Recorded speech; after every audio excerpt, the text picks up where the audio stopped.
Gerçi canandan bir şey daha için kam isterim. Sorsa canan bilmezem, kamı bir şey daha nedir?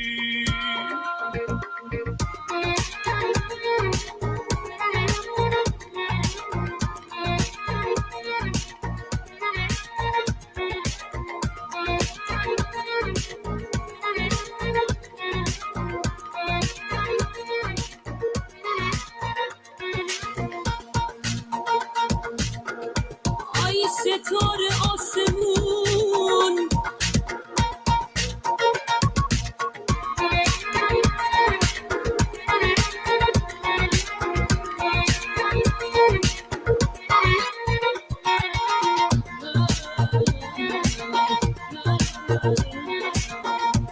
آی ستاره آسمون نقش زمین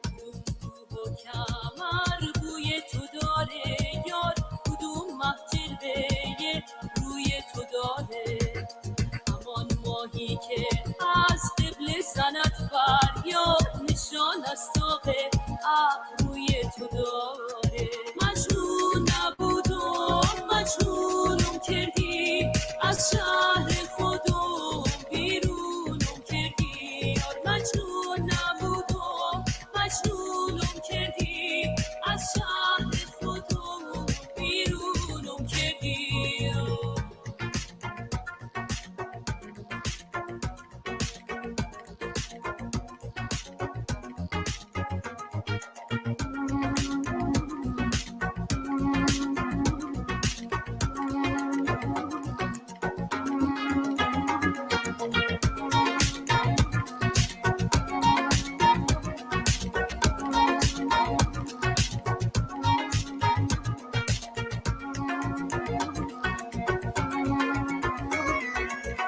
Kamı bir şey daha nedir?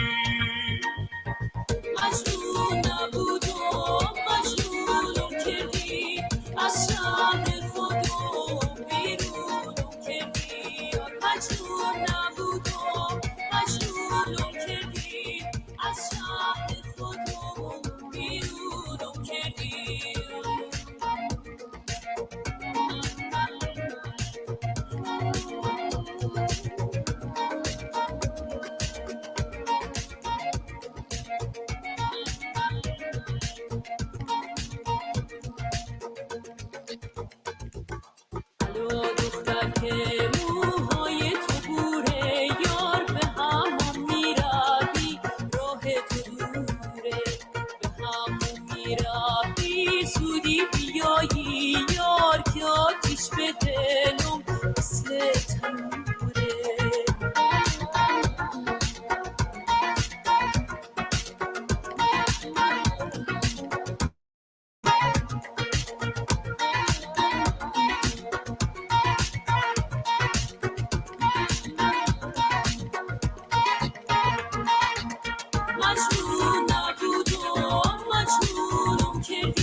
factors that play in our favor and against us in making our businesses a success. So we may not all be on the same boat, but by all means, we're definitely in the same stormy waters. And trying to grow a business in this market is quite a tough ask, especially considering that we all work for these shareholders that have got unlimited demand in terms of where they think growth sits. So South Africa, I always say, is a market where if you think you're going to grow via watching Netflix and chill, good luck to you. But personally, I'd probably say that Our timing for this Business Information Forum, probably looking at the last 5 years, is probably as best as we could have timed it, given the mood and the sentiment in terms of where we're at.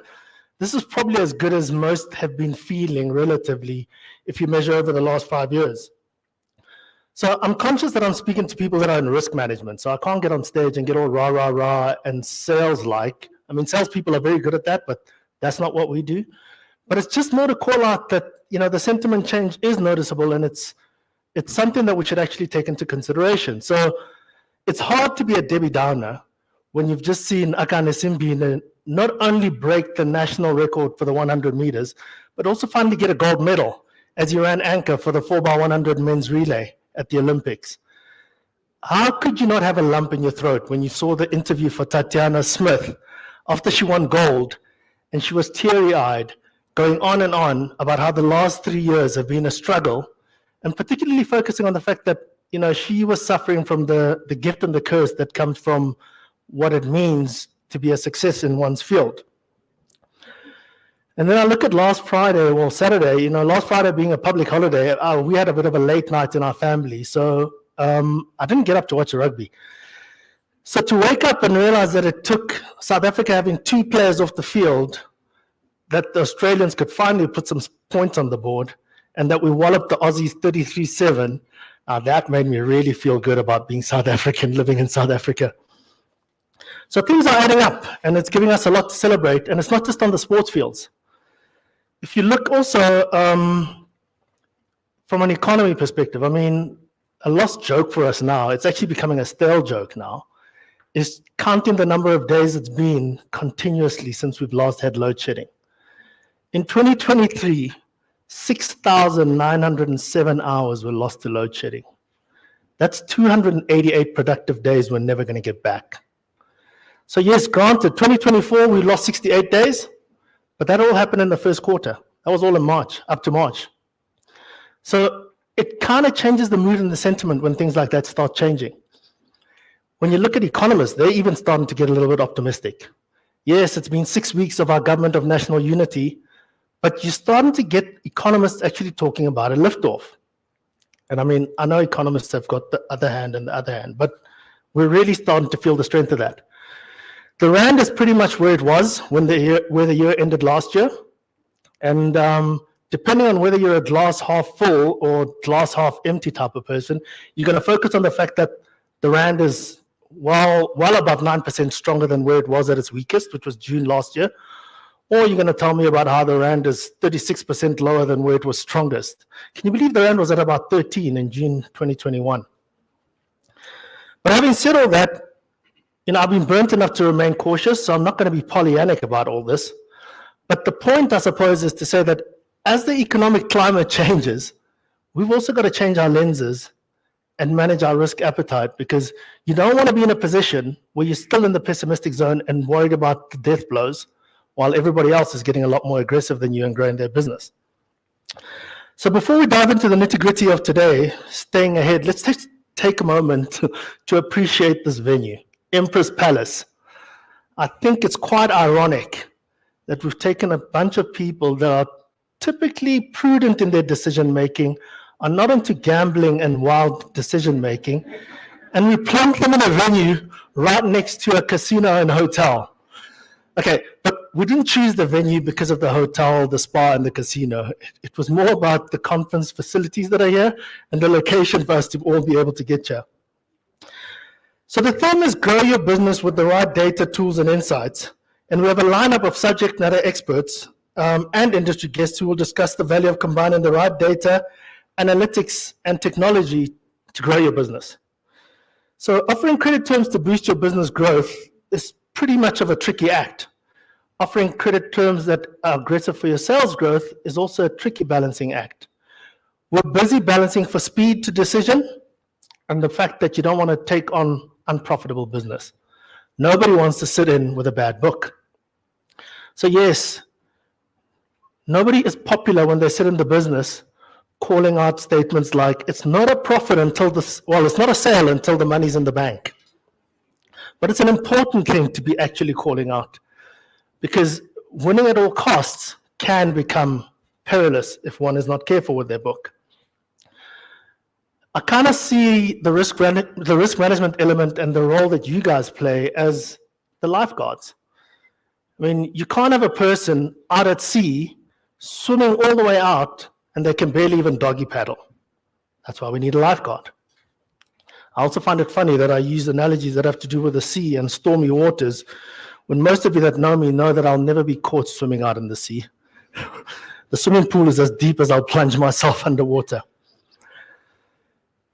So if I look at the agenda for today, and for those of you keeping score, I'm pretty much doing the welcome addresses as we speak. What will follow is Ans Gerbe, and which is probably where the intelligent part of what we discussed today starts. Ans will be giving us a flavor of a macro view from an experience perspective, while also looking at business performance. So it's a health check, so to speak. So she'll set the scene, and if she contradicts anything that I've said about the macro sentiment changing, I will jump back into our famous number 10, who, when he was a great panelist, would speak and make an argument, and then right at the end of it say, but on the other hand, Darren. Those of you that don't know, I've just aged myself. I'm referring to Nas Buerta. So one of the highlights of our morning will then be followed by the panel discussion, aptly titled Navigating the Business Credit Landscape, How We Stay One Step Ahead. We're fortunate enough to have a couple of industry players in the panel. Musa Suleiman from Transnet, Ayanda Kotobe from RS South Africa, Lawrence Nkanyane from BMRU, and I had to get my French pronunciation checked out there, Anna-Marie Fenter from Pirelli, and Mohammed Akuji from Experian. Thereafter, we'll have a tea break. That should bring us at about 10:40. And in terms of the bathrooms, from a housekeeping perspective, bathrooms are to the left, and then a passage to the right. So it's going to feel like you're leaving the building, but you're still in the theater, so stay there. After the tea break, we will then break out into two options, depending on which topic you will find more relevant to your choice of ears today. The first breakout session, you'll be able to choose between the latest fraud trends and business information environment, and that'll be led by Chad. We will have this room as one of the breakout rooms, and then the Julia room is the second breakout room, so that's to the left as you exit the building. As part of the first breakout, the other topic is how research insights can give a full picture of your customers or your prospects' financial circumstances, and that'll be led by Karen. The second breakout session will be commercial and credit insights to aid fast decision making, and we'll also have legislation and policy impact, which will be Skulule. Just on the legislation, I actually find legislation always an interesting topic because Papia obviously caused a little bit of turmoil, and I say a little bit, for most of us in the business information space. But I always find legislation an interesting topic because much as we see the burden that it brings, it does create opportunity, which why it always makes for an interesting topic. So that'll bring us to our close in terms of our formal proceedings, for which we'll break for lunch. It'll be a sit-down lunch, which will give people an opportunity to network and get to say hello to old faces, get to say hello to new faces, or as I like to see it, as an introvert, an introvert's nightmare. And then throughout the morning, you'll hear a lot of talk about efficiency, decision-making, automation, and customers' demands are always exceeding what we always expect to be delivered.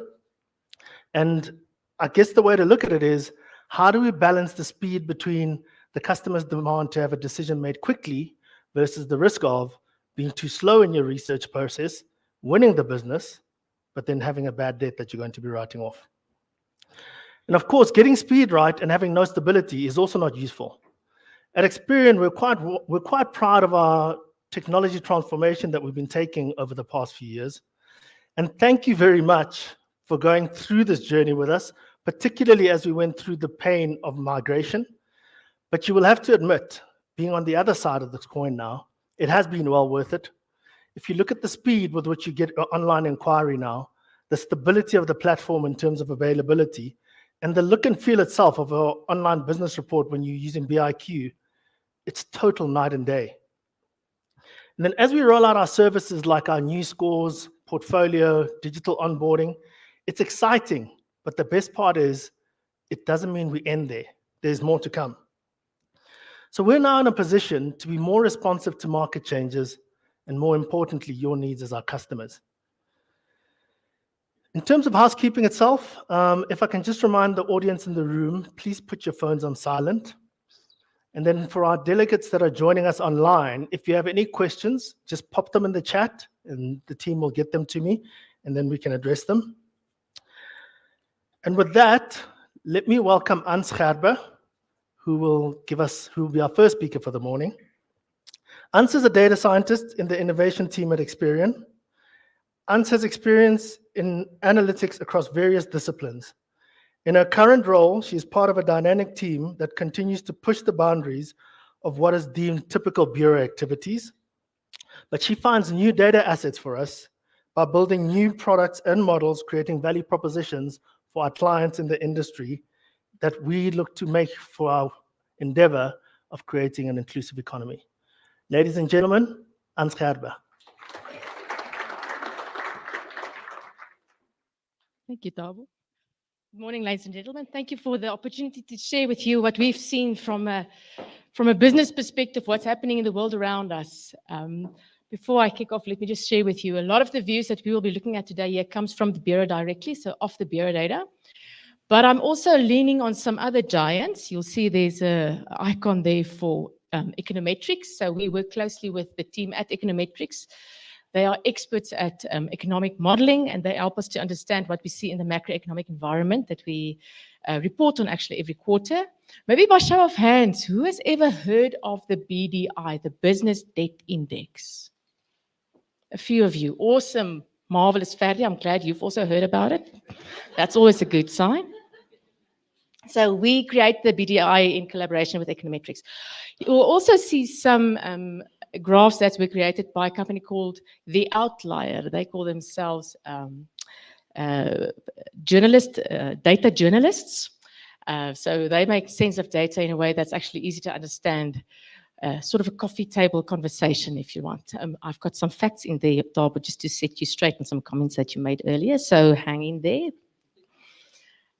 We'll start off with the macroeconomic context. You'll see I'll chat about the GDP specifically, and we'll color in a few things around why we see what we've been seeing around the GDP.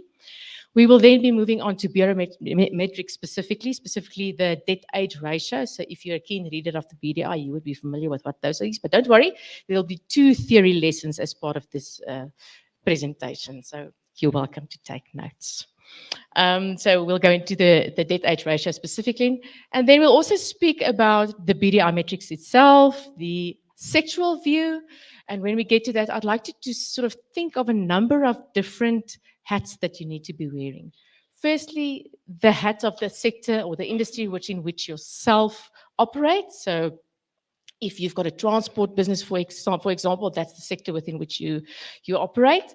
But your clients may be, I don't know, in the fresh produce industry, which means that something like agriculture might also be something that you need to sort of be cognizant of in your assessment of how our economy is faring. So wear a number of hats when we get to that section. And then lastly, we will be sharing maybe a bit of good news, as Tabo alluded to earlier. So here we go. You're welcome to ask questions at any point as we go through the session. I like to be interrupted. All right. Righto. So let's start with the GDP. And here I'm looking at annual GDP. There we go. Here I'm looking at annual GDP, and specifically the black line there depicts, no, I went one too far, sorry. I think we're on the same page now. There we go. The black line there depicts the global GDP, and the blue line represents South African GDP. So have a look at the early part of the graph, 15 years ago. South Africa was really outperforming the world production environment. So in terms of GDP, South Africa was top notch. And you'll see there since COVID, or not since COVID, since 2008, when the global economic crisis happened, South Africa has never really caught up with what we've seen in the global GDP space. tracking even further behind if we look at the latest data point there from 2022 to 2023. If you look at the next slide, then you will see there's a view of Nigeria also added. I added that one because that gives us a view of another African country that also sort of was in a similar space around, 2005, 2006, but then managed to outperform and continuously outperform the global GDP, with the exception of the COVID period, and have since now recovered to actually be at the global GDP levels.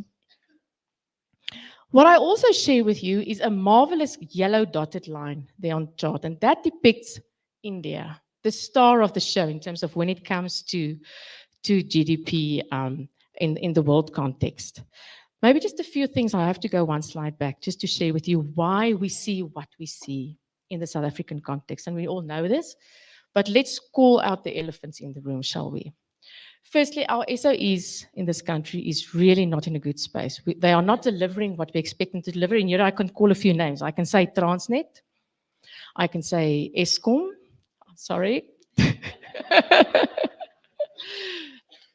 I can also talk about the inefficient public spending that we're seeing in terms of the corruption, the levels of corruption that we see in our government. I can talk about the challenges that we see in the logistics and the energy challenges, again, that we spoke of earlier in terms of mismanagement and dilapidated infrastructure. We can also speak about the growing social challenges that we see in our society, inequality, poverty, unemployment, and all of those obviously lead to crime as well. And then the grey listing that we've seen for South Africa in the early parts of 2023, hoping for that to come to an end next year. I believe there will be a meeting with Treasury around January, and hopefully by May, we can put this behind us. Let's take some lessons from what India has done. So India, I mean, there's a whole paper on this. You can go and Google it in Forbes, in this piece of research that they've done. They've simplified legislation. That's the big thing. And they've done this in multiple ways. I can name two. They've simplified their tax legislation, and they've made it more efficient to resolve insolvency elements. So the insolvency resolution laws have been simplified and made more efficient. Another thing they've done is they've really enabled business. How have they done that? They've invested in infrastructure, and they launched a Make in India initiative. And as a result of that, there's been increased innovation in their business environment. So government, they really created a platform for business to grow and to thrive in. And I think there's a few lessons in that for us as well in South Africa. Looking at South Africa's GDP again, but this time on a quarter-on-quarter basis, but it's a year-on-year percentage change views that we see there. You'll see the dip and the blip there reflect the COVID and then the subsequent year recovery from COVID. So don't be too excited about that spike you see there. It's just a year-on-year view, so it's a statistical base effect. But then last quarter, we've seen a drop in that GDP from 1.44 to 0.48. And that has really been the result of some load shedding that we did see in Q1. So right you are, Thabo, in saying that we have seen 5 proper months without any load shedding, but there was some load shedding still in Q1.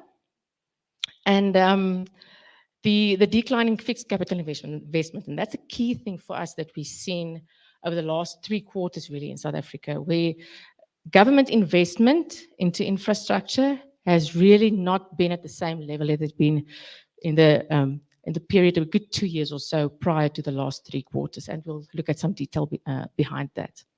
In fact, let's go into the load shedding detail specifically now, Thabo, and this is the first one that I need to correct you.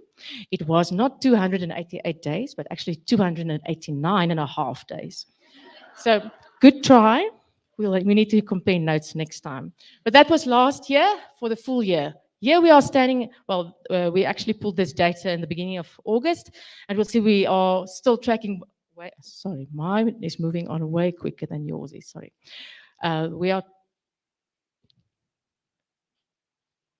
Sorry, ladies and gentlemen, the graphs that I'm seeing is definitely not the ones that you see. There we go. So for the latest graph, we see that the load shedding days is really not even halfway up the line to where it was last year. You can look at that calendar view there. That's the black sort of box there in the middle of the slide. The lighter the shade, the lesser the level of load shedding. This is what our friends at the Outlier creates for us. You'll see the really low levels of load shedding that we saw in the first 3 months of the year. You will also see there's a little green Xie there somewhere in May. You may recall that you stood in a queue on that day. We went to vote, and everybody was sort of holding their breath for load shedding to re-emerge out of the depths.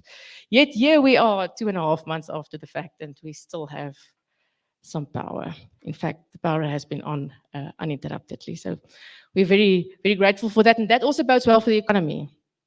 Looking forward to the results that we will see for the Q2 GDP. Looking then specifically in terms of the fixed gross capital formation, we see let's say, you can look at the spike there, that is just after the year after COVID. Shortly after that, we saw a new sort of trend emerging with increased investment happening in South Africa, high levels of investment coming through. But it is in the last 3 quarters or so that we really saw a drop in infrastructure investment. Sorry, I have to look this way because the slides are one behind. So it does seem to create a great opportunity in the transport industry if there's issues with capital formation, especially when it comes to railways, where transport and freight can now happen on roads. So that we found did create a great opportunity in terms of road infrastructure.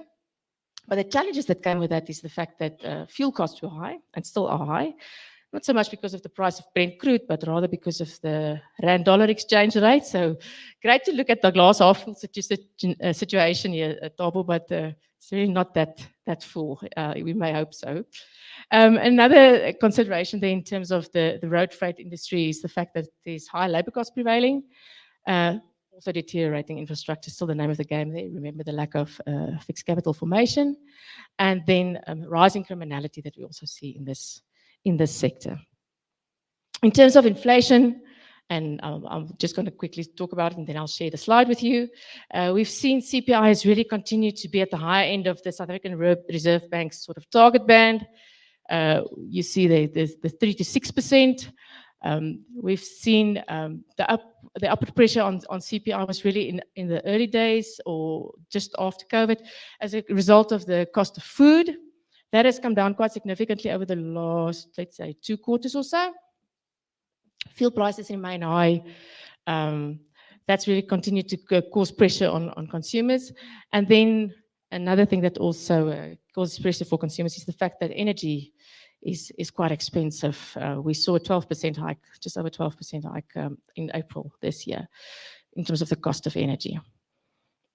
If we look then specifically at the food and beverage index that we get from Statistics South Africa, we see that index has actually flattened out over the last few quarters. So that is exactly where that sort of drop in food inflation has been coming from. But again, pressure from consumers' perspective continues in terms of energy costs. And that comes from, and this is what I'm sharing on the next slide, cost of fuel. You'll see there, we saw that increase early in 2021 that Ukraine was invaded by Russia. We saw that increase in the fuel costs. In South Africa, we've pretty much hovered around the same point for the last good 2 years or so, predominantly as a result of that high rand-dollar exchange rate. If you want to see exactly how full your glass is, that's the graph top left. So if you only look at the last bit, it does seem like the glass can be half full, considering that the rand-dollar exchanges haven't deteriorated that much. And in fact, we've seen of late that it's improved quite a bit, but still relative to where we had been, it's really deteriorated quite a bit. And that's been the key sort of driver behind that increased costs in fuel. If we go on to the cost of credit, and here I'm specifically talking about prime lending rate, we see that there's been a very quick increase in interest rate. You would recall this also from your personal debt that you may have in your personal capacity.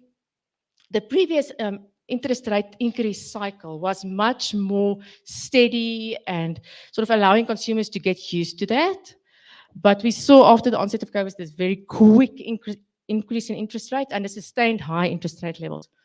Now, the big question on everybody's lips is, when is this interest rate coming down? And everybody's guessing about that. Now, there are some good noises being made by the South African Reserve Bank. They make mention, for example, of the increased security of electricity supply that bodes well for South Africa. And also there's a high degree of divergence in terms of monetary policy that we see globally, especially considering all the elections that's coming up. The big one obviously being the one in the States coming up, and we've had our own successful election completed.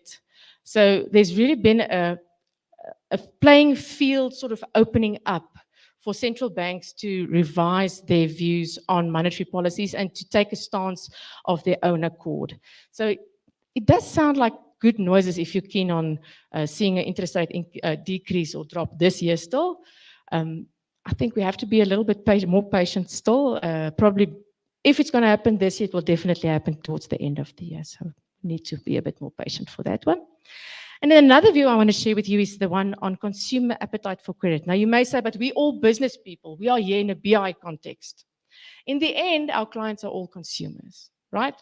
And consumers need to be able to afford the products that's available for them. So in this picture, we share with you the appetite for credit. Keep in mind, cost of living has been increasing. We showed you the CPI charts. Keep in mind that the cost of credit has remained high. So consumers are under immense pressure to make ends meet. Now, where does a consumer go to fill the gap? They go to credit. So the black line there, as I mentioned earlier, depicts the appetite for credit, the demand for credit. This is data that's reported by the National Credit Regulator on a quarterly basis. So it's lagged a quarter. It's not just Experian data, it's all credit bureaus in South Africa.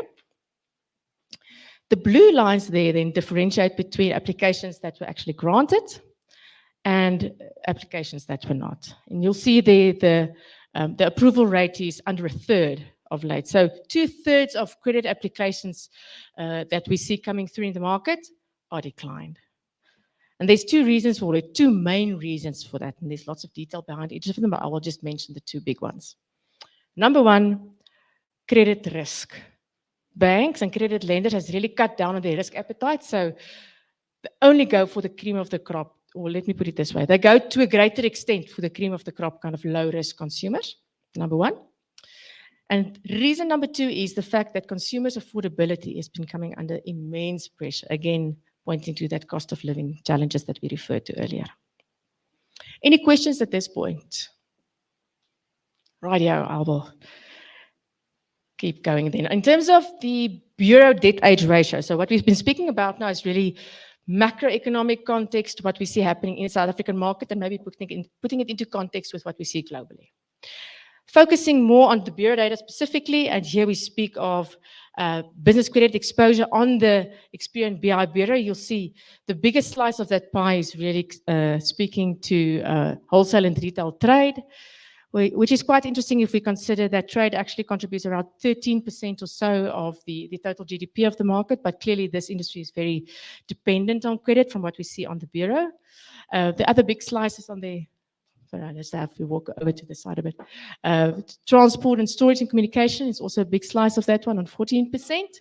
So this is just a slice of where we see the majority of credit on the Bureau.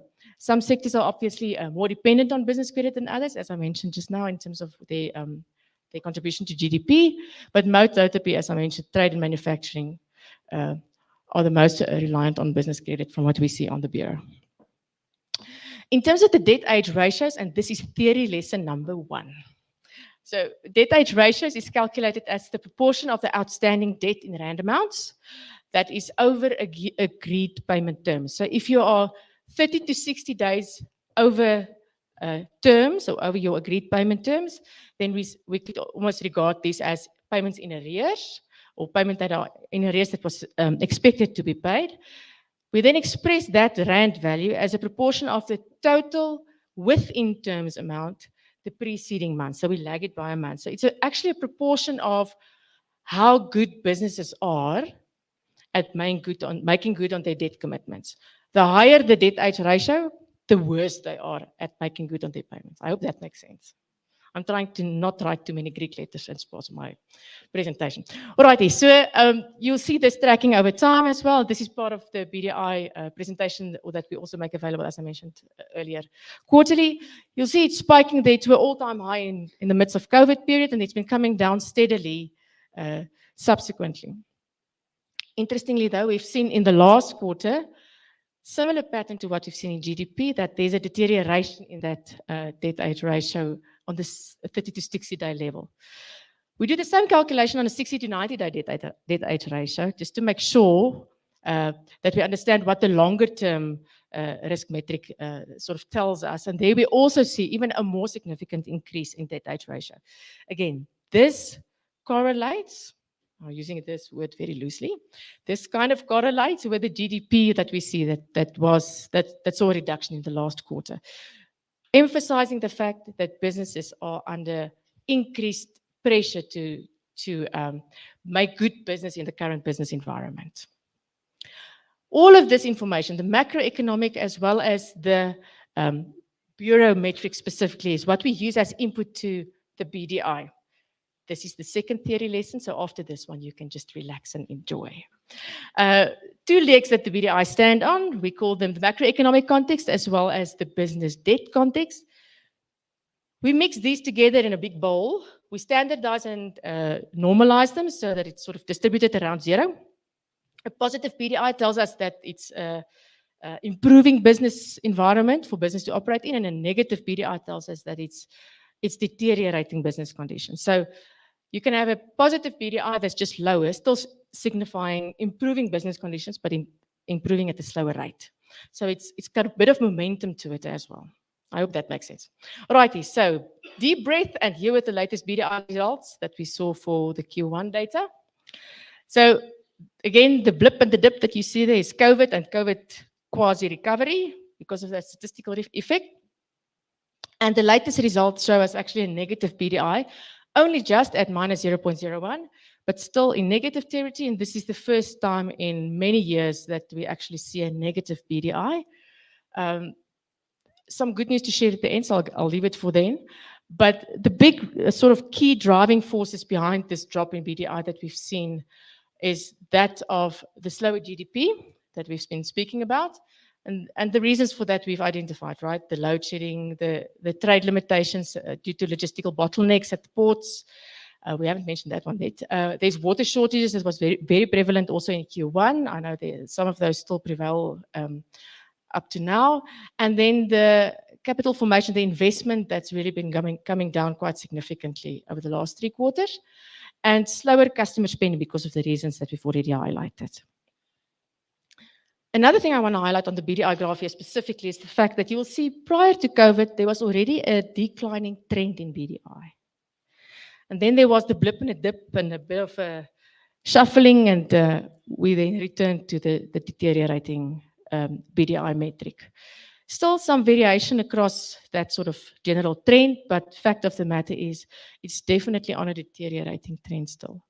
What is needed for South Africa to turn the business environment around? Sound policies and fix investment to pick up again. So that's really a key thing for us, and the policies, as I mentioned earlier, to really make it easier for South Africa to do business. Again, a few lessons that we can learn from our counterparts in India.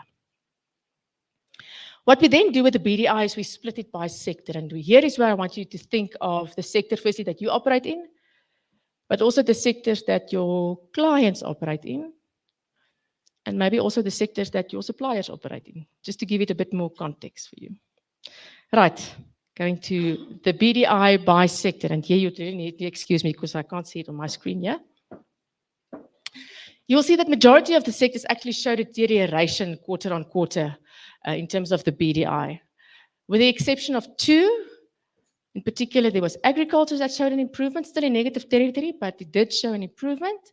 And we also saw electricity showing an improvement. Remember, there was very few red spots in that calendar view we saw a bit earlier for the first quarter. So those were the 2 sectors that showed improvement in Q1. Negative growth in GDP was the key reason really for the deterioration that we saw in the BDI for 7 of these sectors. Construction and transport were really the worst affected, mainly due to the drop in fixed capital formation that we've been speaking about. Agri improved. This improvement was off the back of the fact that there was a really severe avian influenza sort of prevailing to the end of last year, bird flu. And we've been now recovering from that. So agri has really benefited from that recovery from bird flu. And manufacturing, particularly automotive sector, that was the big one that pulled manufacturing down. In fact, 5 of the 10 subsectors within manufacturing actually improved last quarter, but it was motor vehicle manufacturing that really pulled the sector down as a whole. Retail trade was the key driver behind the reduced GDP for wholesale and retail trade. Again, the cash-strapped situation for consumers is to blame for this one.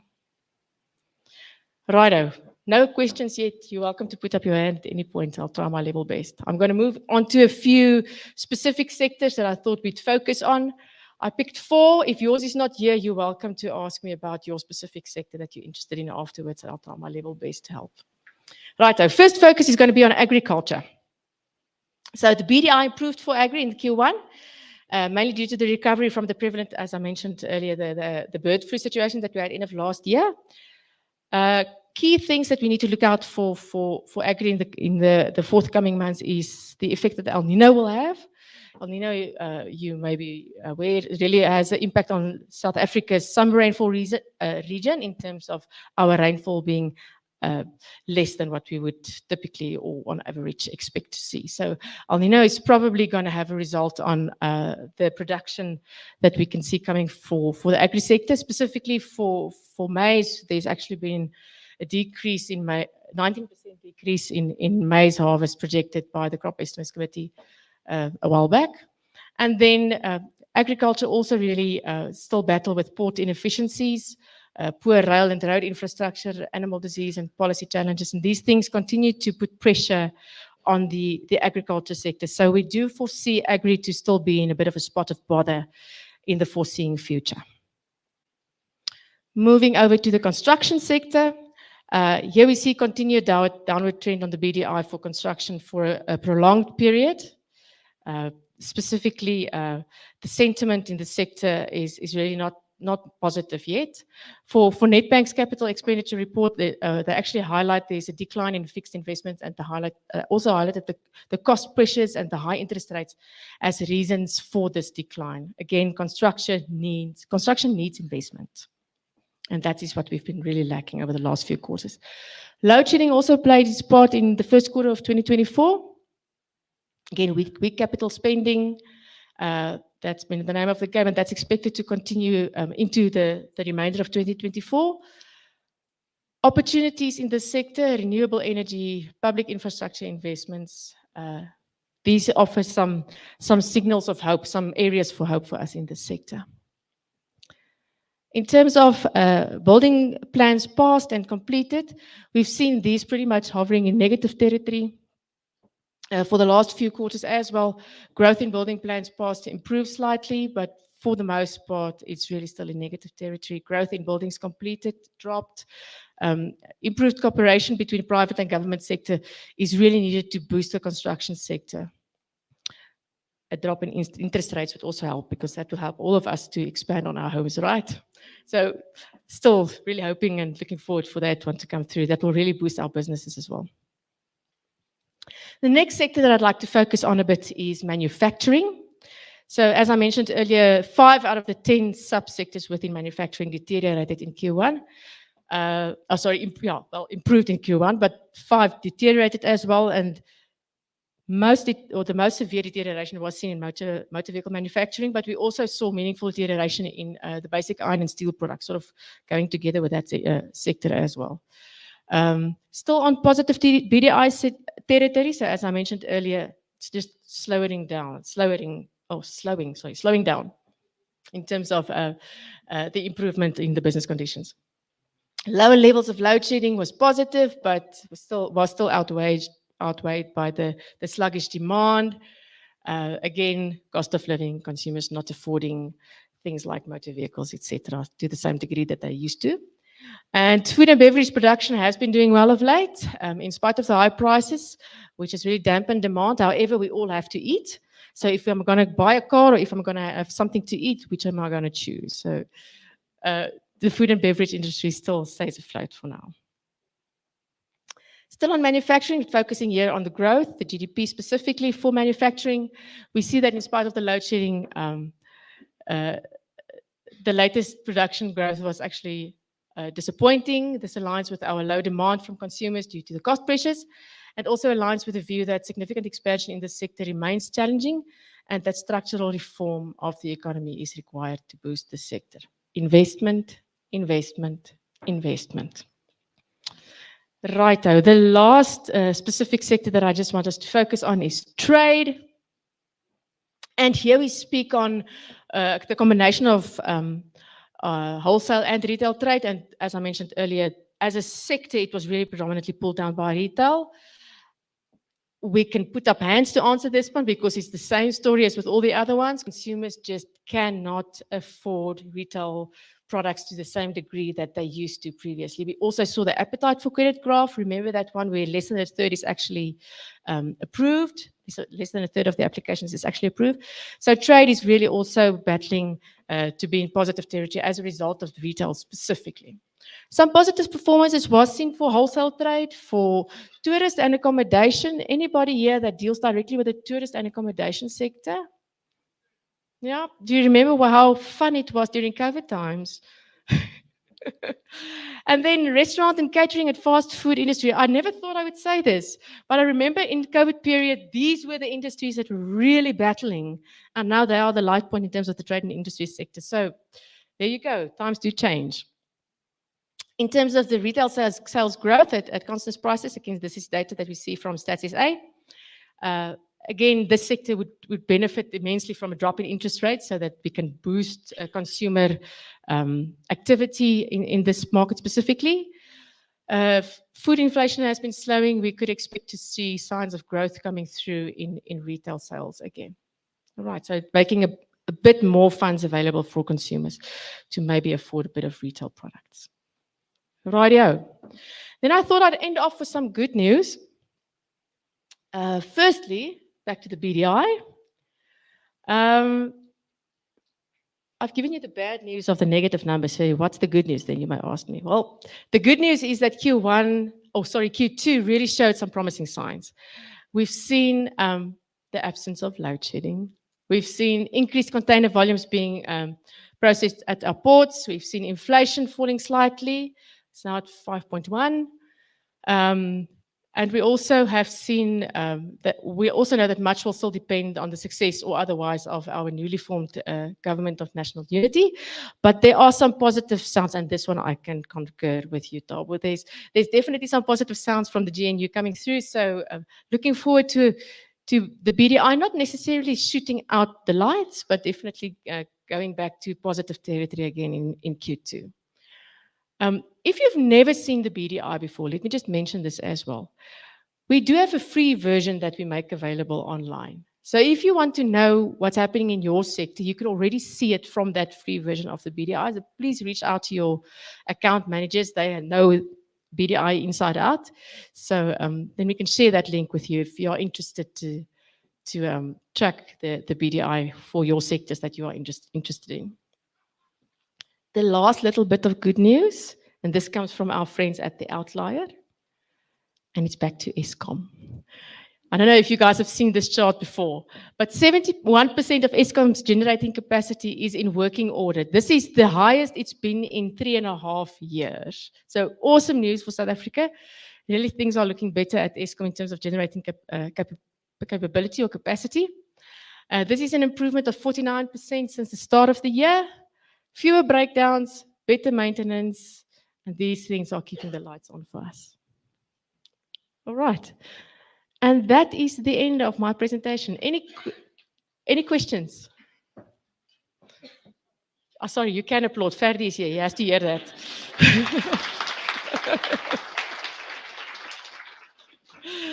Thank you. No questions. I'll be around still, so if you've got any specific questions around the sector that you operate in, you're welcome to have a chat. Thanks, Hans. And we're just going to get the stage ready as we have our panel discussion that follows. And I'll get back to being Pollyanna-ish because I love that Hans attacks equally. You know, not only did she have a go at one of our guests, she took a go at me. But Hans, my one question for you, because it actually makes a nice lead up into our conversation. When you zoom out, if you look at the trend of your graphs, when you zoom out, you've got a trend where we were in decline up to 2019. And then, of course, COVID. So I always put COVID in the middle, that COVID is going to create graphs that don't make sense for a long time. And then we start trending back up to 2021. Then we started trending back down again. So given that we are at the now and we've been trending down, and I know you talked to some of the good news that you're seeing for expectations, what is your perception in terms of expectation? Are you in the camp that says we're going to carry on trending down, or are we at a point of change of trend? Until a few key things change, the trend is going to go downwards. That's really my take on it. And the first thing that has to change is investment. Proper investment and proper management of that investment. Fantastic. Thank you, Hans. Oh, sorry, question.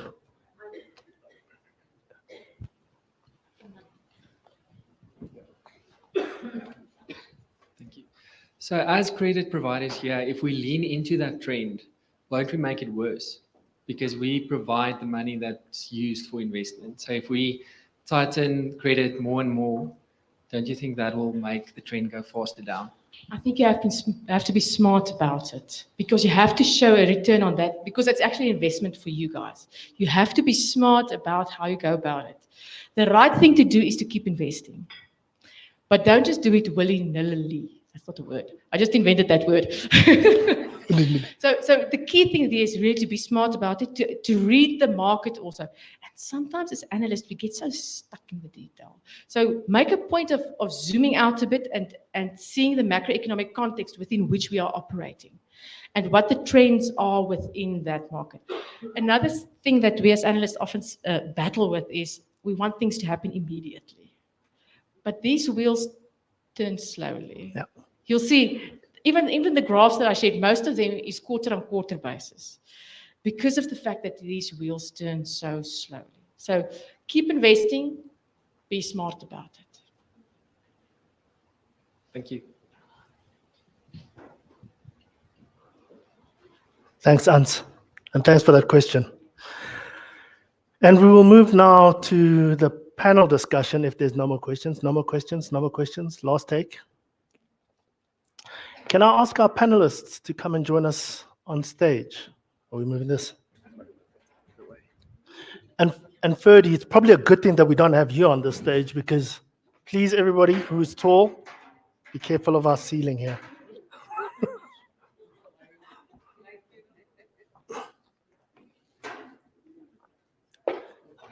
I will.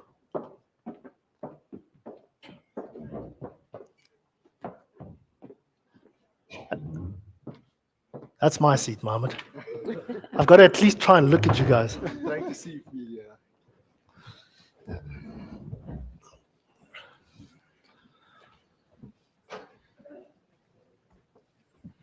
So I've got to try and look at everybody here and not have my back to the audience. You know, in my culture, that is completely wrong. But welcome, everybody, and thanks for joining us on stage. I just I'm going to go back into my Pollyanna-ish mode, given, you know, you're either going to be at glass half full and glass half empty. And I like what Ans closed off with by saying, you know, you still invest because we don't want to bring everything to a halt. And I find sentiment a fascinating thing in today's world because sentiment changes so quickly. So the macro changes slowly, but sentiment changes very quickly.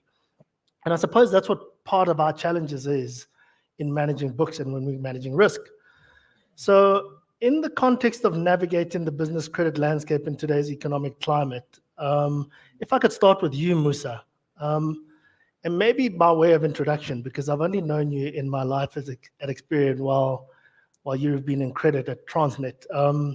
maybe an introduction to the audience as to your role at Transnet and Yeah, look, I think first I need to clarify the points that were made about Transnet earlier on. I knew Musa would go there. So first things first, guys, I'm the Transnet Group Credit Manager. I've been there for a while.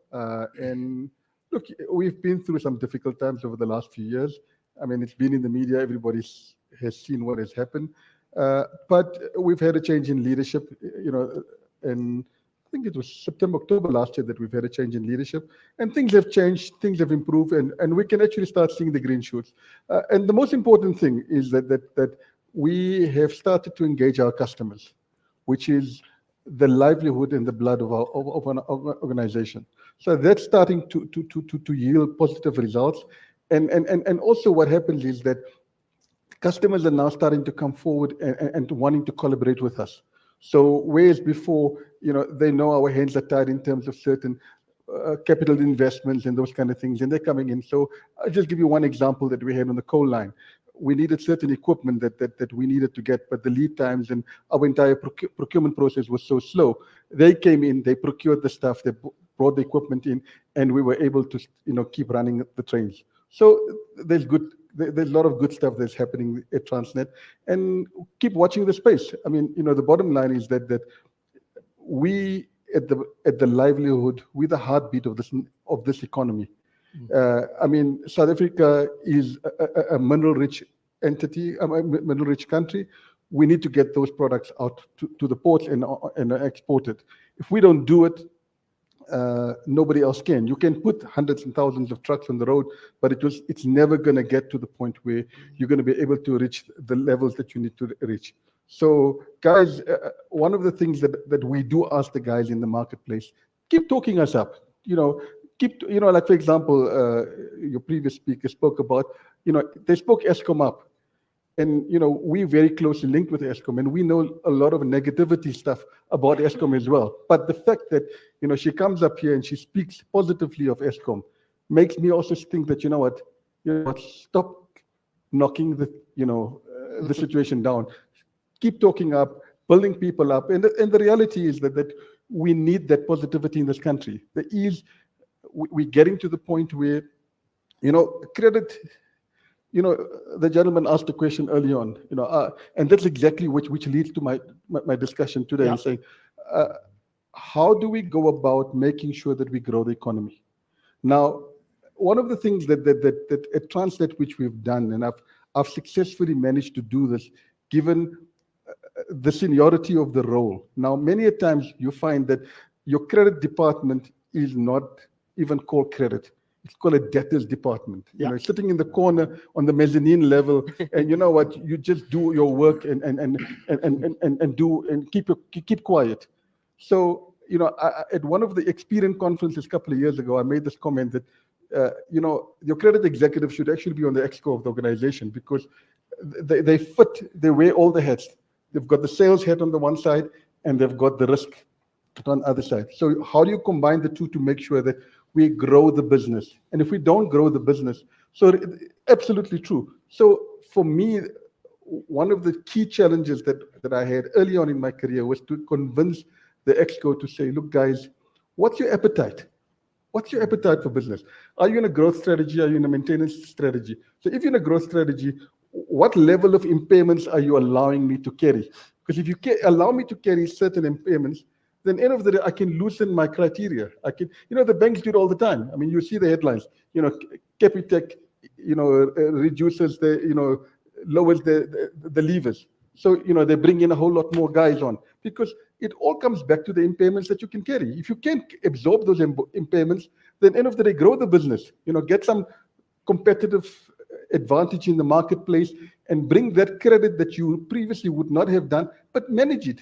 And that's where guys like Experian come into place. What tools are you guys going to give us to make sure that we monitor and manage this effectively? Because if we do that, so if you understand your customer, you understand your industry that you're working on, and the tools that we get to do this here, we can grow the economy. We can get it to the point where credit becomes an enabler rather than, a sort of somebody that's just bringing bad news to an organization. And I'll give you one specific example we have, Tavora. We've got a brand new customer on board. So everybody knows the fuel situation in South Africa. We've got a facility called Netref in Sasolburg, which refines fuel. So there's an international company that came over and bought out Total's share of Netref. Now, it's a brand new company in South Africa, but they're huge in the UK. And going through this entire process, everybody's talking about all the exciting things this company is bringing on board. And they, I pick up my hand and I said, guys, credit risk. Yeah. And everybody, no. So I said, no, guys, we can talk. We can talk. It's not just the traditional stuff that we have. And I promise you, we've had about 7 or 8 meetings with this client and with the business development guys. And last night, we were able to conclude a deal that will bring everybody on board. And we were able to go through, and the risk has been mitigated. And it's not the traditional risk. There's no ratios because there's no Fs for South Africa. Yeah. So how do I do an assessment on them? But we managed to find a way of bringing the deal together. And that's the challenge for us as credit managers today. How do we make the deal work? And we have to make it work because I need that business. That business is going to make sure that I can retire comfortably at Transnet. And if there's no fuel in Gauteng, we know what happens. Yep. Produce goes up, everything goes up. So we need that fuel in South Africa. So guys, use your non-traditional evaluation, but get your senior management on board. Get them to understand how you can help them. Because the minute, they see a credit risk, unsecured credit, and I work with some big numbers. So, I put in a number of, 300 million rand there. And you just see the guy looks at me. How do you sleep? I said, no, let's go through it step by step. And when you go through it and you break it down for the guys actually understand. Because the reality is very simple. If the banks had to do the same thing, imagine where they would be today. I mean, Capitec is a typical example. I always give this as an example. And I followed the success of this bank from start, when they started as a small bank. But they took steps all the way. And every step of the way, they did non-traditional things. And ultimately today, okay, I don't know, I haven't seen the competitive numbers with other banks, but they compete there. I mean, they're there. You see them and people are taking note of them. So in the same way, we can make the difference and bring and contribute to the bottom line of an organization and ultimately the country. Thanks, Musa. I'm surprised it doesn't get a round of applause. I mean, Musa, you're preaching to the choir. That much I can guess. But Musa's always been an advocate for where credit sits within the organization, and I'm sure most of you will echo what he's saying about being the corner shop, being where the investment is not as striking as everywhere else in the business. And I like what you're touching on there, because on the aspect of some companies, it's just the debtors department or a collections aspect to it. Mohammed, if I could just move over to you. You recently wrote our white paper in terms of the importance of a credit policy. And maybe with that in mind and what Musa's just been speaking to, what actually drove you to go there? And where do you see the value add of having a decent credit risk policy from a business's perspective? Absolutely, Thabo. We've been in the industry for a number of years. Been partnered with Musa as well. In assessing a lot of their database as well. And it's often you sit back and reflect and try and understand what's the framework to credit, and what drives that credit risk and the factors around it. And and obviously with engagement with our local management team, ended up establishing a credit paper that sort of speaks to credit policy itself and what are the credit risk factors that any organization needs to factor in when they issue out a line of credit, just to make sure that we are seeing the right screen. So let me just go back there. Oh, screens. Okay, all right. It seems like They've got it now. Oh, you went one. It's on the one side. Okay. Is it? All right. It was on the side just now. maybe one of the risks that are involved with. There. Okay, there we go. So, when we as, as analysts, and I had a team that are, really involved in compiling, more of the high level credit assessments where there are higher levels of credit risk or higher credit limits that are sort of exposed. So when we, assess a company, there are a number of risk factors that are considered. If I can sort of at a high level, point it out, three of them are more macro based. One is, the industry risk that Anne spoke to, the BDI. So that's a factor that we consider as well when we are driving a credit recommendation. There's also economic risk as well, the GDP of the country that this business is operating in, the inflation, the interest rates, exchange rates, etc. And then also the country risk. So it's also a factor. Because what we sort of, picked up is that, when you're dealing with a company, it's not only that you're dealing with the company itself, but you're dealing also with the industry that it operates within, with the country that it's, hosted in, as well as the economy that sort of, is embedded, within the environment. So that's how I can see sort of the macro risk factors. And then when we speak to the company specific risk factors, we also look at, reputational risk as well. We do a fair amount of web scraping to understand, the company's, exposure to any negative media articles. And then, what's also quite paramount is the financials, right? I think a lot of credit managers that are in the audience would sort of attest to that as well, looking at the income statement, the balance sheet of a business. And also what's key is the cash flow. I think maybe just to perhaps highlight, when we do look at a company's balance sheet, for example, some of the solvencies, that's quite paramount. We also consider the net working capital of a business. Income statement, we would ever look at the likes of interest cover ratios, the profitability of an entity, and also cash flow and liquidity. And I think Musa made a, quite a pertinent point in the sense that, when a company perhaps doesn't have, a fair amount of financials that we can rely on, what are the other factors that we then sort of hone in on when we are reaching a credit opinion? So that speaks to the business risk, right?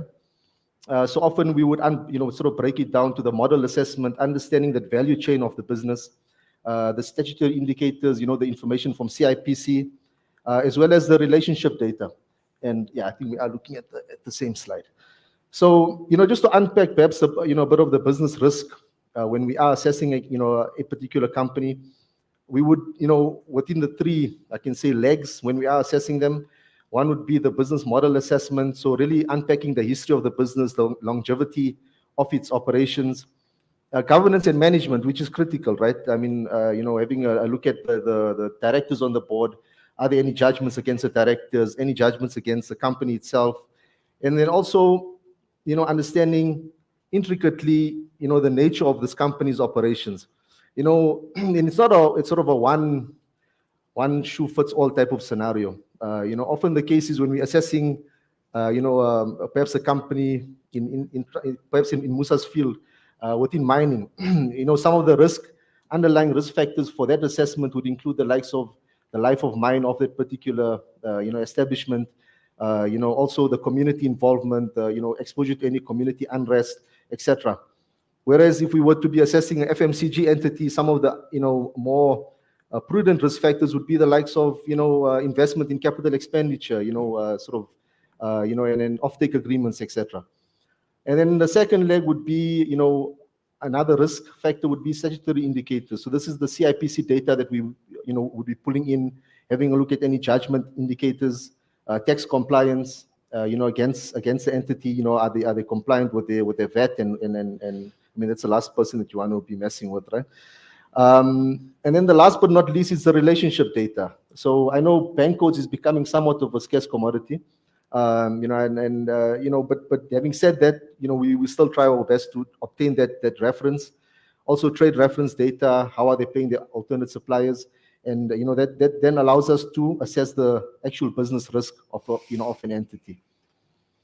And then, if I were to speak to Thabo, I mean, those are all of the risks that as analysts within our space we consider.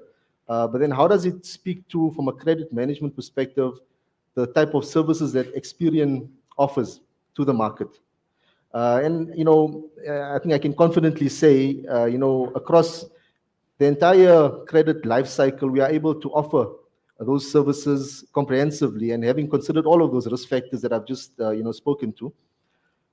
So the first time horizon tab would be the likes of customer acquisition. So within the customer acquisition phase, as Experian and my fellow panelists would probably be speaking a bit to the services that they have experienced. We offer items such as digital onboarding. Our BIQ process is also quite quite an interactive and sort of value adding platform.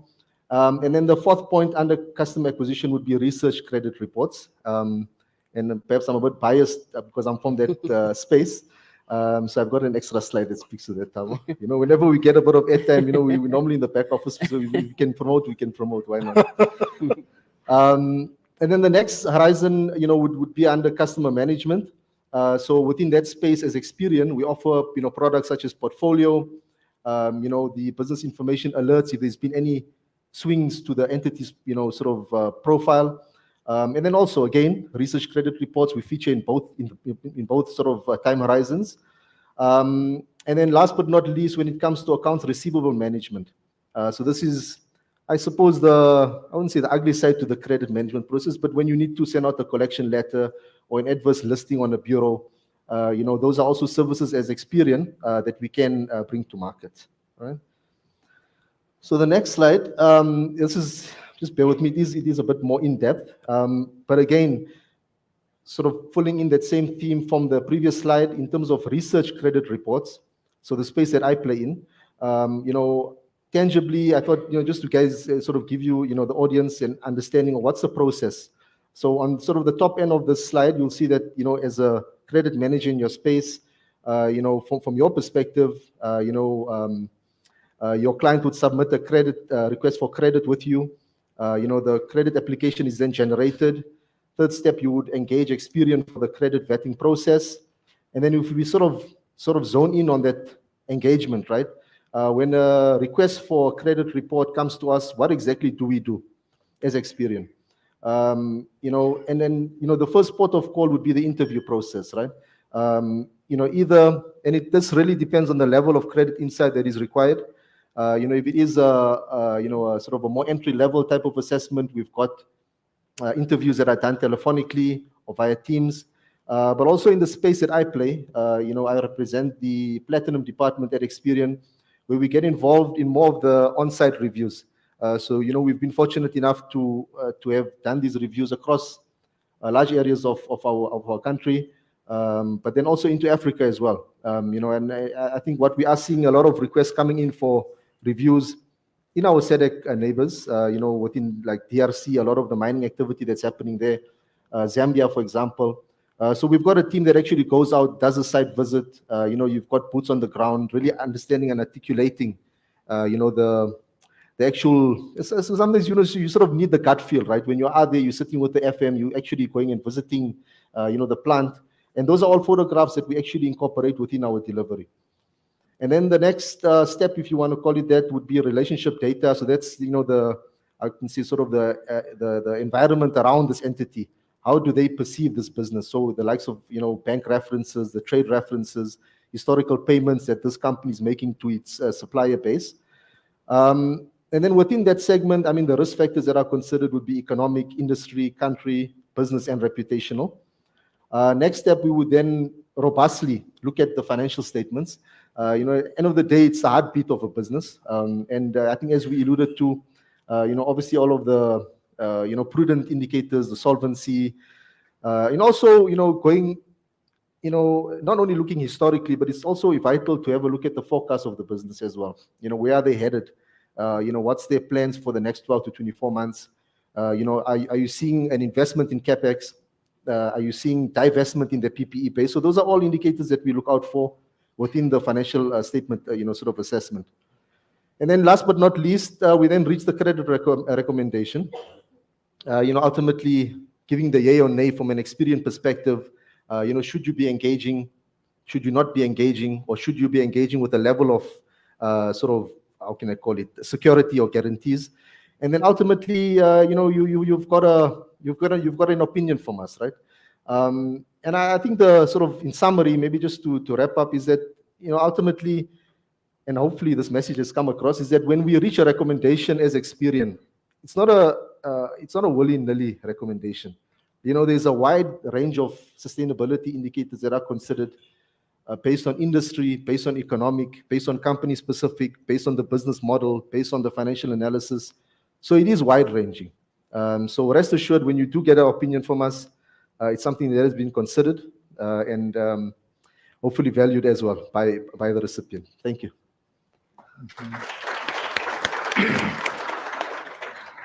Thanks, Mohammed. And I suppose to avoid us talking our own book, Musa, if I could maybe bring the question back to you, because for everybody's experience, we've all got different size book, different types of debtors, different size of exposure. And one of the things I find very interesting is I'll often hear somebody think that, no, I'm dealing with a blue chip. I don't need to do any form of vetting. Now, you deal with a lot of big blue chip companies, but you will still do some in-depth research for some of your practices. Any light you can shed with the rest of us as to why you view it that way? Look, firstly, the concept of blue chip, I don't think exists anymore. I think that the smarter terms that the people are using in the investment arena. But the reality is that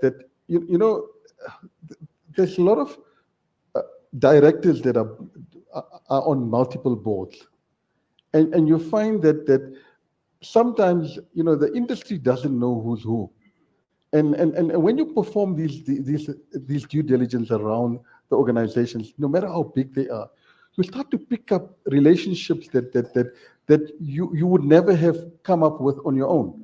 And you think, oh, so this guy fits in there and that fits in there. And I promise you, there was one incident where there was an organization, there was a director that was part of a BE consortium.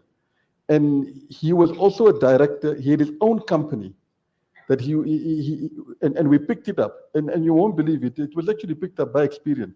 And one of my guys in the office picked up that they had this guy on Facebook, lo and behold, and it was a birthday party of their kids, and then these two guys were at the thing, and then we realized that there was a connection between these two entities, and you won't believe it, this guy sunk that company.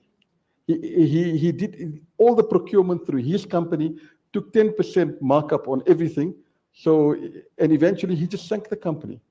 And he came back to Transnet to try and open an account under another name. So these reports really help you to do that. That's the first thing. The second thing is that it gives us an opportunity of understanding how we can support this business, given their capital investment, their investment into the country, how their growth plans are, so that when we run a full platinum report, when I read that report, I know that I can do business with this organization. Forget the financials, forget the cash flows, all that. Those are important, 100%. Those are almost, as if like you do them in your sleep and it must be done there. But the other information that you read, I mean, you find that there was one organization that we went into, they had done a deal, a BE deal, that some politicians had bought into this business, right? And what they did is exactly, they got the funding in such a strange kind of a way that the bankers made more money out of this deal than the actual organization itself. And luckily at that point in time, our CFO was an ex-audit partner. He actually helped them out of the hole. And they were major supplier they were major user of Transnet. In fact, on their risk profile, Transnet was number one on their risk profile. So these things help you to grow your business, and it helps you to understand how you can mitigate your risk. Because you see, even when you're setting up your impairments, your good guys, that you've got 70 to 80% of good guys. You're going to carry very, very few impairments, or you're going to carry no impairments whatsoever. Then you can cross-subsidize some of your weaker clients in knowing that, and also you can bring those customers together and saying that, if you guys work together and we can share the risk. So instead of you just, we carrying the risk completely on a customer that can't really afford the credit facility, they can almost work through somebody else. And these reports really help in going a long way. But just to add on a point, on the point, the question that you asked around a credit policy, and I think this is crucial for the industry. And in the learnings that we've had, your credit policy usually is just, a document that you prepare, you put it into the safe, or now you put it onto a portal and it sits there. And the reality is that you've got to have an SOP, a standard operating procedure manual attached to it, so that people sitting in this room, many of the guys that are doing the job know how to do the job, so that it becomes easier for them. They wake up in the morning, they know I've got to do A, B, C, D, E, and then they can do it. And then the last bit, which is functions like this that help you, it's the benchmarking against those product policy. When you're sitting there and you're having a cup of coffee around it, in this function, and you sit and you talk. I mean, like I was sitting with Melanie earlier on, and Melanie's customers impact my customers. So I asked Melanie, how are your customers paying you? Are they paying you okay? Because why? If they pay her well, she's going to pay me well. Simple as that. Yeah. So these benchmarking exercises really help our industry, and it makes our life easier, because you'll find information here that you won't find anywhere in any book or anywhere. So guys, keep these events happening, regularly, so that we can benefit from them. Thanks, Musa. Ayanda, I saw you nodding there in agreement. Do you have any input into that? No, I'm just laughing because I feel like Musa is sort of like taking my script. I don't know if I don't know if I'm gonna have much to say, but I think in just agreeing with him, and more so from a credit policy perspective, I think in most instances you find that our credit policies become like white elephants. We know we should have them, and we have them, and they just sit there. But going back to supporting what Experian has actually assisted us with, more so on the smart evaluate side, right, is that from the get-go, we sat with them and they assisted us in embedding, call it that, our credit policy onto the credit origination side of things. So what we then have is that we've embedded our policy in there, we've embedded our business rules in there, and it helps us in terms of our credit management strategy, in that we've got that, and all our controllers are then using Smart Evaluate from a credit origination side, right? In that then we have this uniform application, and going back to the SOP. So we've got this uniform application of our policy and business rules, but then every single person within the credit control team or the credit team is then assisting in the effective execution of the credit management strategy. And it's not just something that sits with management. And that's why I was nodding and agreeing, is that we do have the tools and sometimes we don't use them. Thank you. And ladies and gentlemen, this is not a prayed for panel. They're singing our songs of praises, and I'm thinking, I hope you don't think that we scripted them to say that. But and this makes for a nice segue, because with you, we're going to discuss the portfolio management aspect. And nicely, you started us at the beginning where we should start, which is acquisition. But of course, being this panel, I chose to do things backwards. But from a customer management perspective, you using portfolio, and maybe before I get into how you're using it, if I may ask, what drove your interest at looking at the tool in terms of perceiving value? Yeah, and I think from a context as well, I'm from RS Group. So we, in South Africa, we operate as a branch of a UK listed entity. And we move in the space of distribution, industrial as well as electronic components. So if you look at the type of our book, is that we've got high, call it quantity of, call it low value. So we move high volumes, low value items, right? So the volume of our book is rather large. And we've had a relationship with Experian for quite some time, from only relying on the reports to then moving on to Smart Evaluate. And came COVID as well, and we had the restrictions in terms of call it time and resources versus the quantity of our book. So we were looking at a more efficient way, quick turnaround way of managing our book. So not only looking at origination, but throughout. And on speaking, obviously, to our account manager, we cited our problem in terms of restraints, right, in time and resource. And that's when we started experimenting with product, the review product. And from there, I mean, they started off on call it a trial process. And from there, we knew it was a no-brainer, right?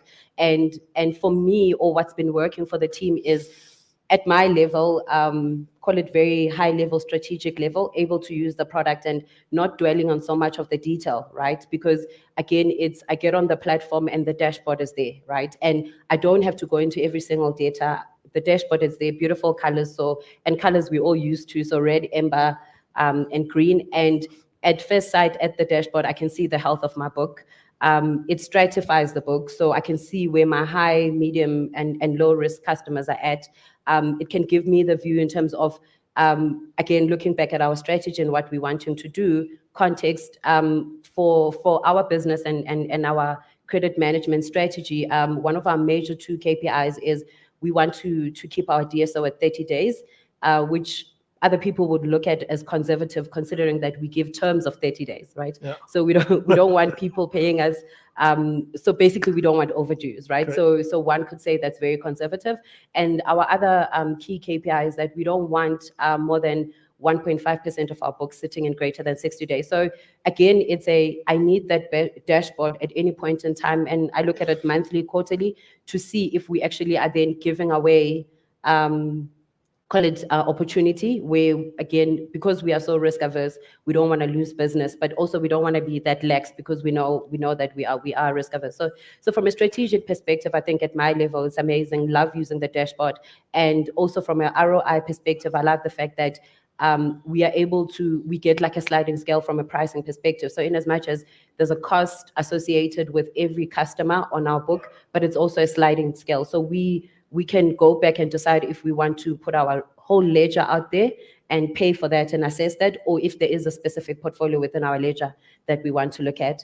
And then looking at how the team then uses it, and this is now my credit control team, on a daily basis, they're able to access the information.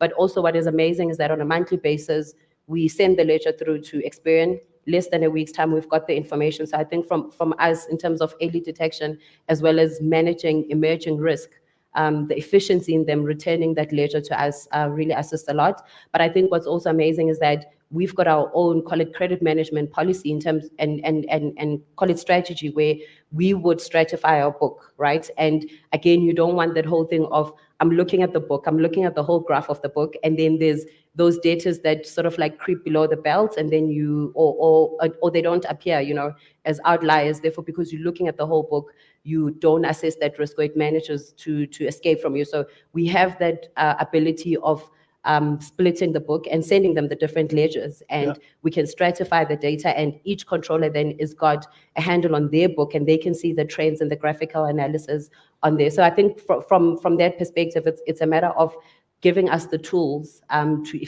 efficiently work our book, but then again, that quick response time to our customers, because we don't want to be taking forever to be making decisions. But because everyone has got sight of their dashboard, they've got their graphical analysis at any point in time as well. They are able to also see call it the warning signals. It gives us information like trend analysis of our customers. So how are our customers behaving out there? So how are they paying the other creditors, so that you can see versus how are they paying us. I think you mentioned that, Musa, as well, is how are they behaving out there versus how are they behaving with us. And again, it's all good in the hood if they're paying us and not paying the other creditors, but for us, it's also an indicator to then put them on our lid, because eventually they're not going to be paying us as well. So it's very it's amazing insights, but I love the fact that each of our credit controllers has got their own, call it ledger, and they can play around that dashboard. They can play around on portfolio review and have their own strategy in terms of day to day, how are they going to tackle, but all of that links back and ties back to our main credit management strategy. Great. Thanks, and to your point, yes, it's all well and good to be the one getting paid now, but that sign of stress is always a worry that your turn is coming. So it is good to take note of that early warning signal. So we'll move from the portfolio management to the acquisition side, because our next 2 panelists, Anna Marie and Lawrence, are using digital onboarding, which, we thought to solve for the paper trail that people have the pains to go through whenever you're onboarding new customers. And Anna Marie, maybe let me start with you. And similarly, let me ask the question of saying, what, when you saw the product, drove your interest to take up, and how are you using it today? Okay, so first of all, for me, it was the fact that the application process could be done online, and that you could have an answer almost immediately based on the pre-vetting criteria that we set on the online application. So that was the ultimate, yeah, if you know what I mean. Swing vote, yeah. Yes, for sure. Okay, basically for us, it was, I just jotted down a few things. The turnaround time on the approval for an application. Okay, so previously, before the online application process, it could take up to 2 weeks for us just to get the application completed and completed correctly. Receiving the documents that we required to actually do the vetting with Experian. And yeah, I mean, from 2 weeks, In terms of the back and forth of the paperwork. back and forth, it's not signed, Yeah. this, it's not initialed. So yeah, taking it down to almost immediately or even 48 hours. That was the major thing for us. And did you have any challenges with your clients taking up that approach? Because some people don't like the change of going from this world to the new. Not really, not really. I think even for them, not having to sit down and filling in paper, you know, still manually, yeah, it would have, yeah, it's definitely been good for us and for our customers, for sure. Thanks. Thanks for that, Anna Marie. I didn't want to say too much for my, You don't want to steal from Lawrence. yes, so that he could also, And Lawrence, sorry, Anna Marie's from Pirelli. I didn't introduce you, Anna Marie. I'm actually no, doing it's this fine. part very badly. Well, just because I mentioned our panelists at the introduction doesn't mean that in the process I don't talk to it. But Anna Marie's from Pirelli, and don't confuse Pirelli as a French company. Pirelli's Italian, because I almost made that mistake just because I got excited trying to figure out how to pronounce Biomeru. Yes, Biomero. Thank you. Lawrence from Biomeru. That's correct, yes. Okay. Yeah, basically, I think from our side, I think it's coming from our company strategy where we have, I will focus on two related pillars that are related to this, which is number one, like is to maintain and grow, and of which by company growing, it means it will fit into the helping the country for economic growth, and which will lead to maybe more jobs for the people, as we know currently where the job stats are. And the question comes again to say, how do we grow if like your process are so complex where it take you forever to onboard the customer? So the company also come up with another pillar that, okay, simplify your processes, so which is called like simplification. So under simplification, then we'll look into the things like how do we automate our processes? How do we like come up and maybe use the advantage of the digital transformation? How do we like make our processes to be like the touchless processes? And that's where the like our company is now embarking on them, like just adopting the solution. Look at the solution that can maybe help us to simplify our processes. And that's why like we look at these processes to make our processes to be touchless, to be our processes to be more automated, to bring efficiency into organization, so that we can focus on more growing our business. And we also, that's why like as Biomero South Africa, we have adopted and acquired the services of Experian in terms of the digital onboarding processes. And this, it also help us into, when we look at the benefit of this, it also, we have seen that, okay, now the processes are simple, and it also take like a shorter time to onboard the customer, of which compared to previous process of the paperwork, it could take up to a week to process. But now the process is even shorter, so we are able to onboard the customers very fast.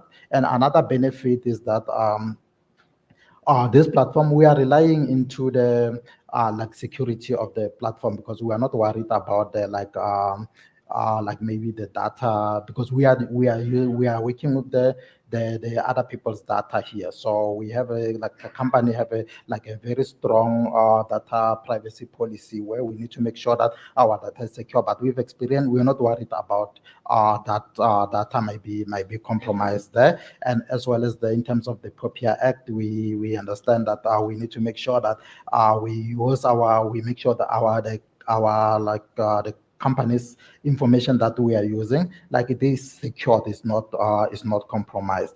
In terms of the improvement, how did the process have improved our processes? Yes, process now, as I've mentioned, is very simple, it's very smooth, and it also complies with our internal control procedures, where we need to make sure that in terms of the internal audit, we need to make sure that all our customer information are stored in a very secured and a central place, so that in terms of audit, you can be able to access that information. As well, in terms of the vetting of the customers, it's everything, it's in one. We are able to say to the auditors, how did we get to, maybe if ever we have assigned a certain value to our customers. It's easier, and because all the information is there, because we also, during this onboarding platform, I think we also have we are able to run the credit rate report, and we are able to see and make a decision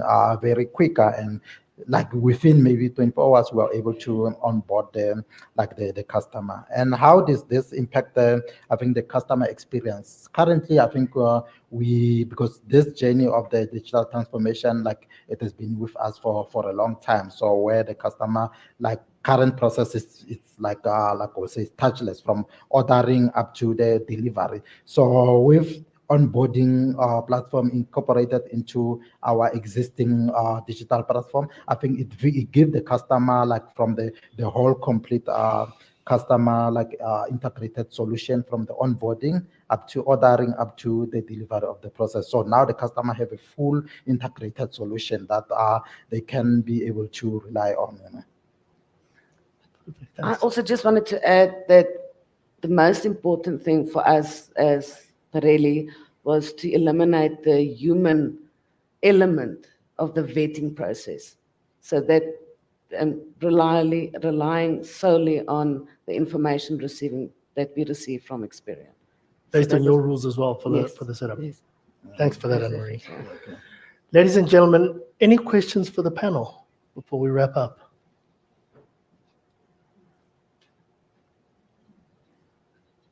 None. 30.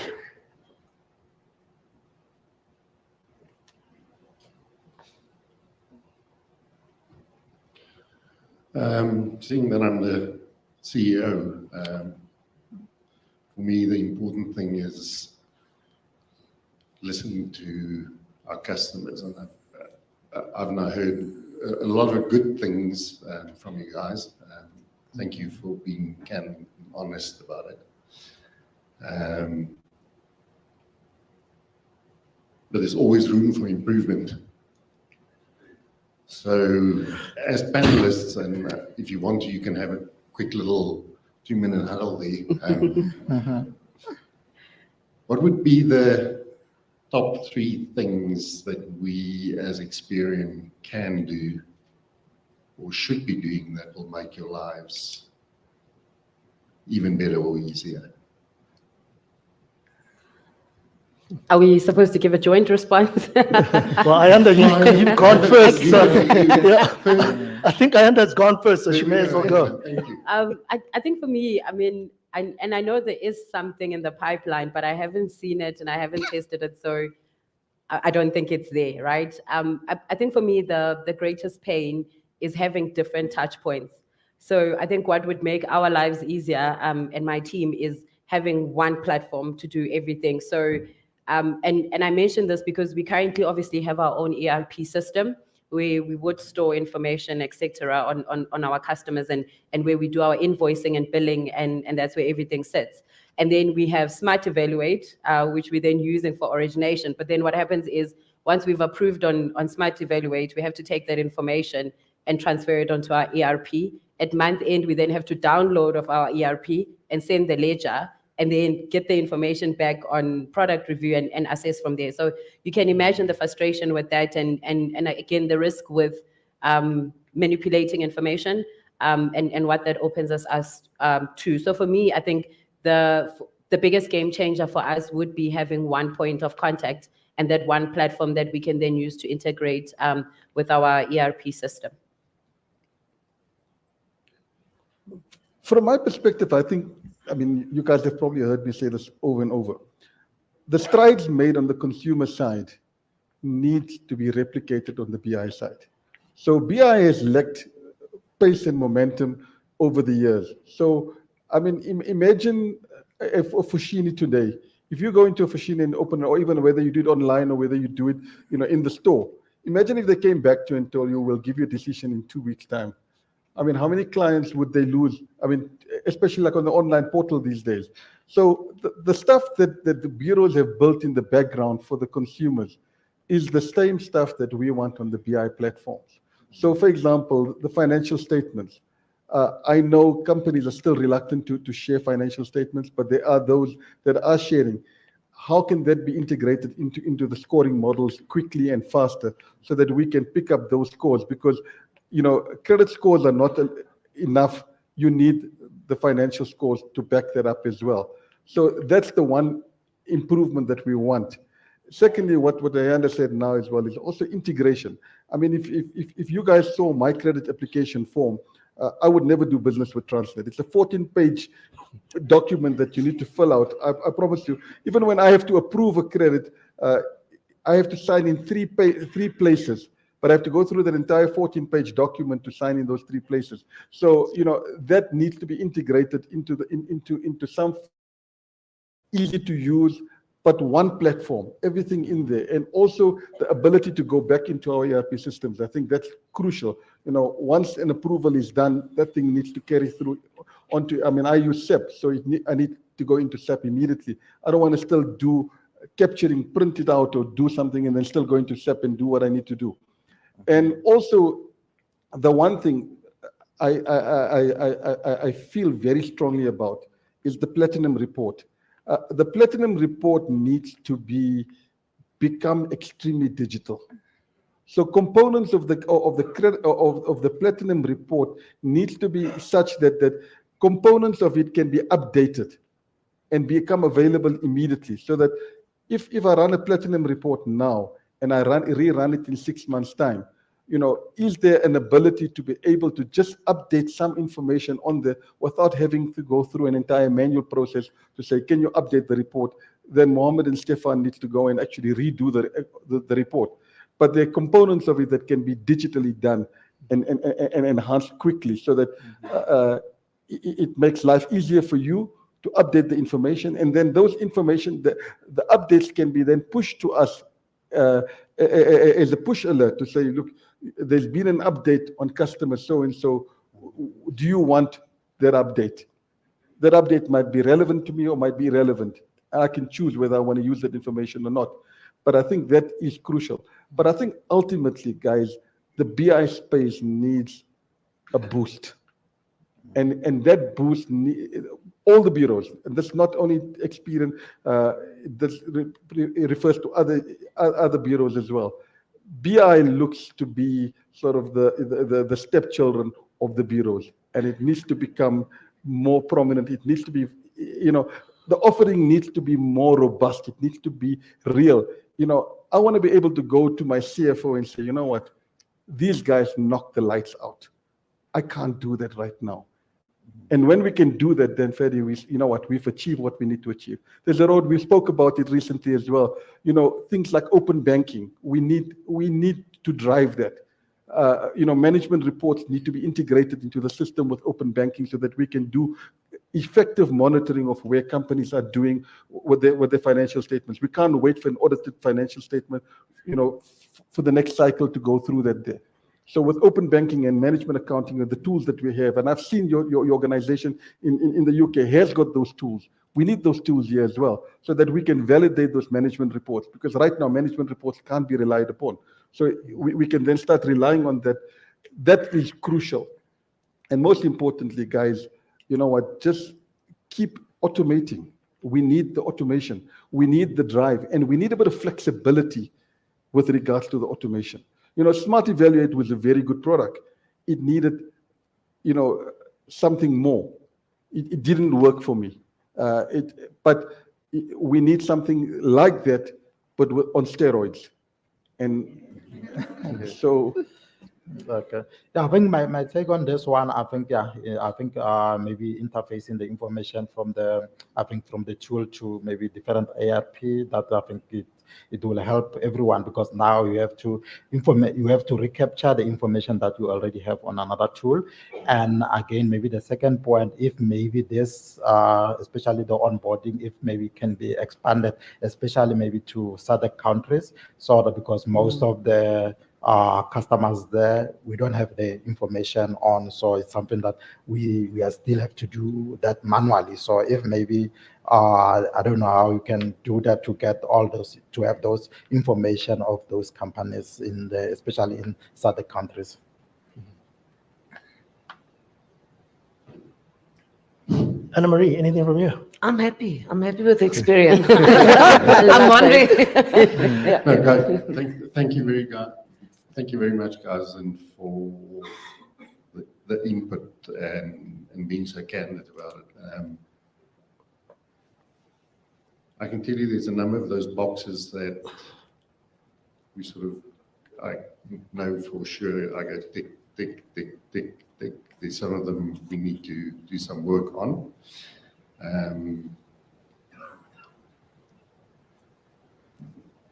My personal view and opinion, and Tabo and who else of my leadership team is here, and my account managers know that I honestly believe and think that the way that the South African economy will come back is through small and medium enterprises. In businesses, small businesses, we're seeing big businesses actually leaving our shores. So for me, this is a crucial part of my business, and I need to get it firing on all cylinders. Open banking is literally, I think, about 2 months away.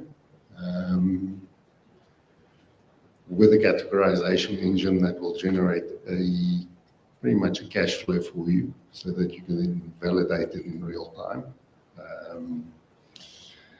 And then we've got a very exciting partner that we're going to put some real dollars into it, but that will give us some additional benefits on how deep our level of information is around small and medium enterprises out there. I'm taking that on the 6th of September to our investment committee. For me, it's a rounding error. I don't know why they fat around about $1.5 million. I think our CEO of the travel bill is more than that in a year. So, but yes, well heard. And then, Musa, for you, I'm also an entrepreneur in my spare time. I've got a farming operation in Henneman in the Orange Free State. So yes, I am a son of the soil, and then I've got a little IT startup. This past weekend I was farming in Ermelo with a friend's cattle, and it just struck me. I sat there, and on the way to the farm, on the right-hand side of the road is Kendall Power Station. On the left-hand side is the coal mine. The coal that Kendall uses to run the boilers gets transported by truck from Ogies to Kendall. The coal that is mined at the mine across the road, and by the way, there's a wash plant and a feed into Kendall Power Station, is then picked up there and transported by truck to Richards Bay, but there's a loading terminal on my friend's farm. So just have a sort of a little huddle with Eskom and everybody else. I think it will solve a big problem because there's a 10-kilometer queue of trucks standing to get the coal to to the rest of it. But yes, simplification, automation, digitization, that's all of the things that we want to do. I want to have a business bureau as powerful as my consumer bureau, and with all of the rest of it that we as Experian can bring to bear and bring to market. And then the other big thing is all of our really, really sexy stuff and all of those things. We've now broken it up. It is in modular format from small businesses to big businesses. You can literally consume Power Curve in any way, shape, or form. And we will then use what we call a Zen platform to literally give you all of the capabilities and abilities, literally from onboarding to late credit collection, plus a place where we build and develop scorecards where you can see them in real time and the rest of it. So all of that is on the menu for full delivery and implementation by the end of this year. But I do thank you as a panel for your time and for being here and being so honest and candid. Thank you very much.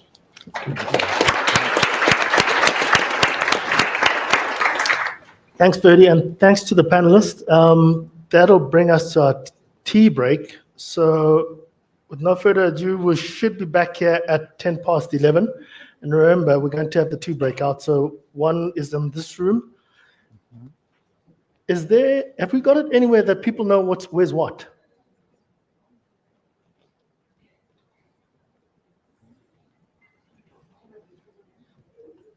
We'll put it up. But the Julia room is, as you're getting out, it's to the left. And then obviously there's another set that'll be in here. But thanks very much, everybody. And thank you for your attention. And let's just have a good tea break. Okay.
شمایی از آب گل هر آرزو رفته از رنگ و بو من شدم رودخونه دلم یه ماداره دلم یه ماداره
دلم یه مال داره دلم یه مال داره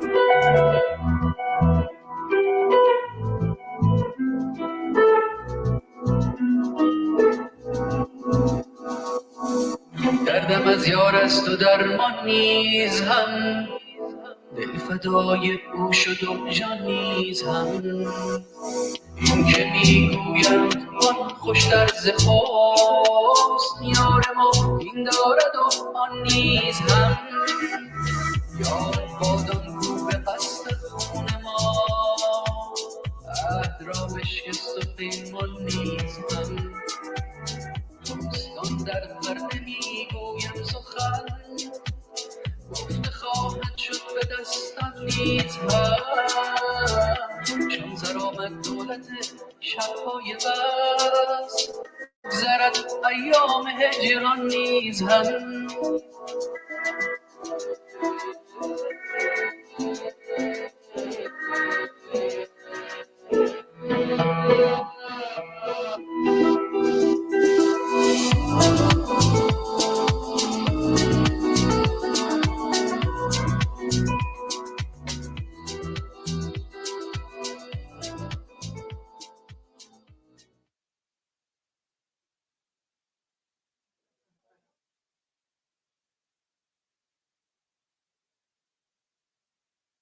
when you do public speaking.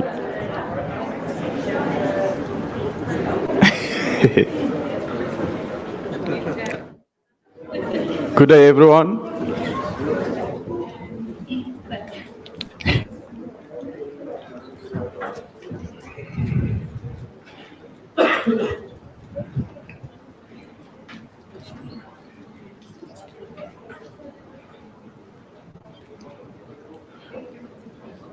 Good day, everyone. I'm Chad Johnson, a research team lead within the BI research and reporting space.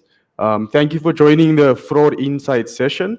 And today I'm so excited to take you through our fraud process and the insights within it and show the value that it will add to our clients. I know the fraud insights is mentioned a lot in our consumer space and not so much in our commercial space. So I'm excited to take you through it.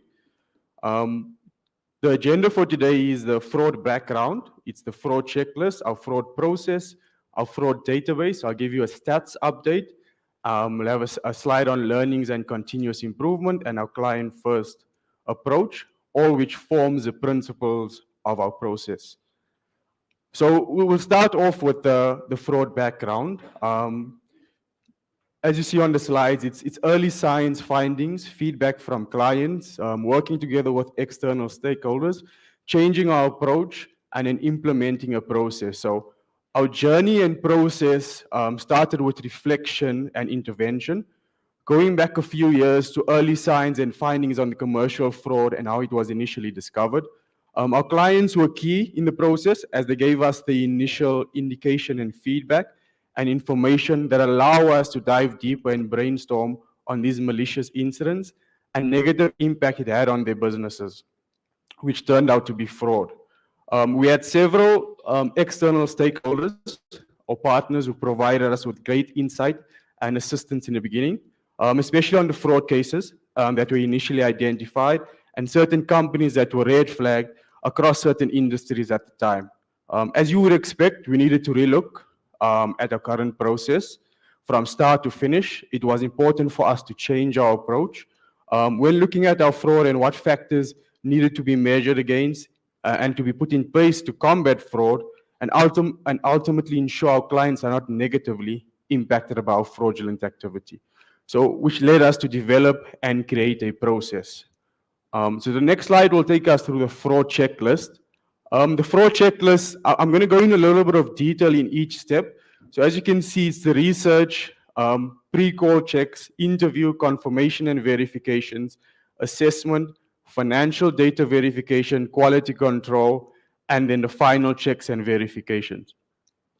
So going through to the research part of it is the research team is responsible for conducting interviews, sourcing the information, and does the research and reports investigation. A critical part of our process as the first point of contact between the BI team and the data subject. This step is about attaining as much information and conducting all the verifications of information and documents as possible. So the research is responsible for pre-call checks, interview, confirmation, and verifications. The first part of it is the pre-call checks,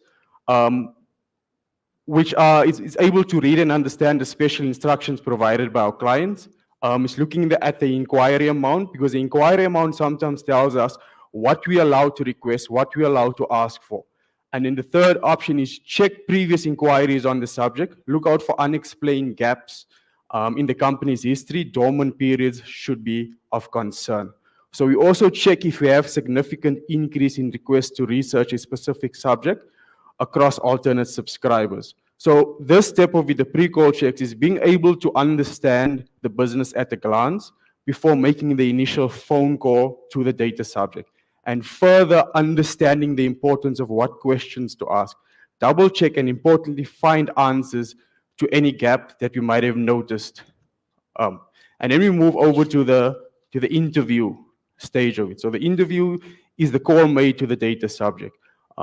In our experience, the interview, it's important for us to pay attention to your interaction with the data subject. The tone of the individual, over-friendly, too keen or willing to provide the information, and that the speaker is not given information from a third party. So we found instances in fraud cases where we are speaking to the relevant person at the company, but in the background we can hear information being passed on, which is a clear sign of something very suspicious. And then we move over to the confirmation and verifications, which is the largest part of our checklist.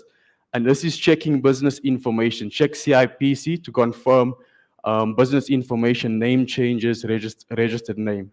Registration details, check registration date compared to the start date of the business. Check VAT tax number. Principal data, check CIPC to confirm your director's information versus request information. Double check ID numbers. Address and register address. Check and verify business, directors, and accountants, auditors' physical address. So we'll check via Google Maps, Street View websites, just to make sure that the premises are where they say they are. Company premises, check premises type in relation to the operations. Other subject and subscriber in the same industry. Take note of bankers. Take note if the bank account has only recently been opened. And we look at staff. Does the staff match? Does the fleet size match the type of business? And we look at operations. In the subject's operation line, in subjects' operations in line with the subjects whom they are approaching for a credit facility. And then we go on to trade references or suppliers. Does the products or services provided by the supplier match with the nature of the subject's business? Are there any uncommon references, trade references in line of the business with operations, the distribution of hardware, while the subject is in wholesale of groceries and non-alcoholic beverages? Those things don't add up. So it's key aspects that we need to check out for.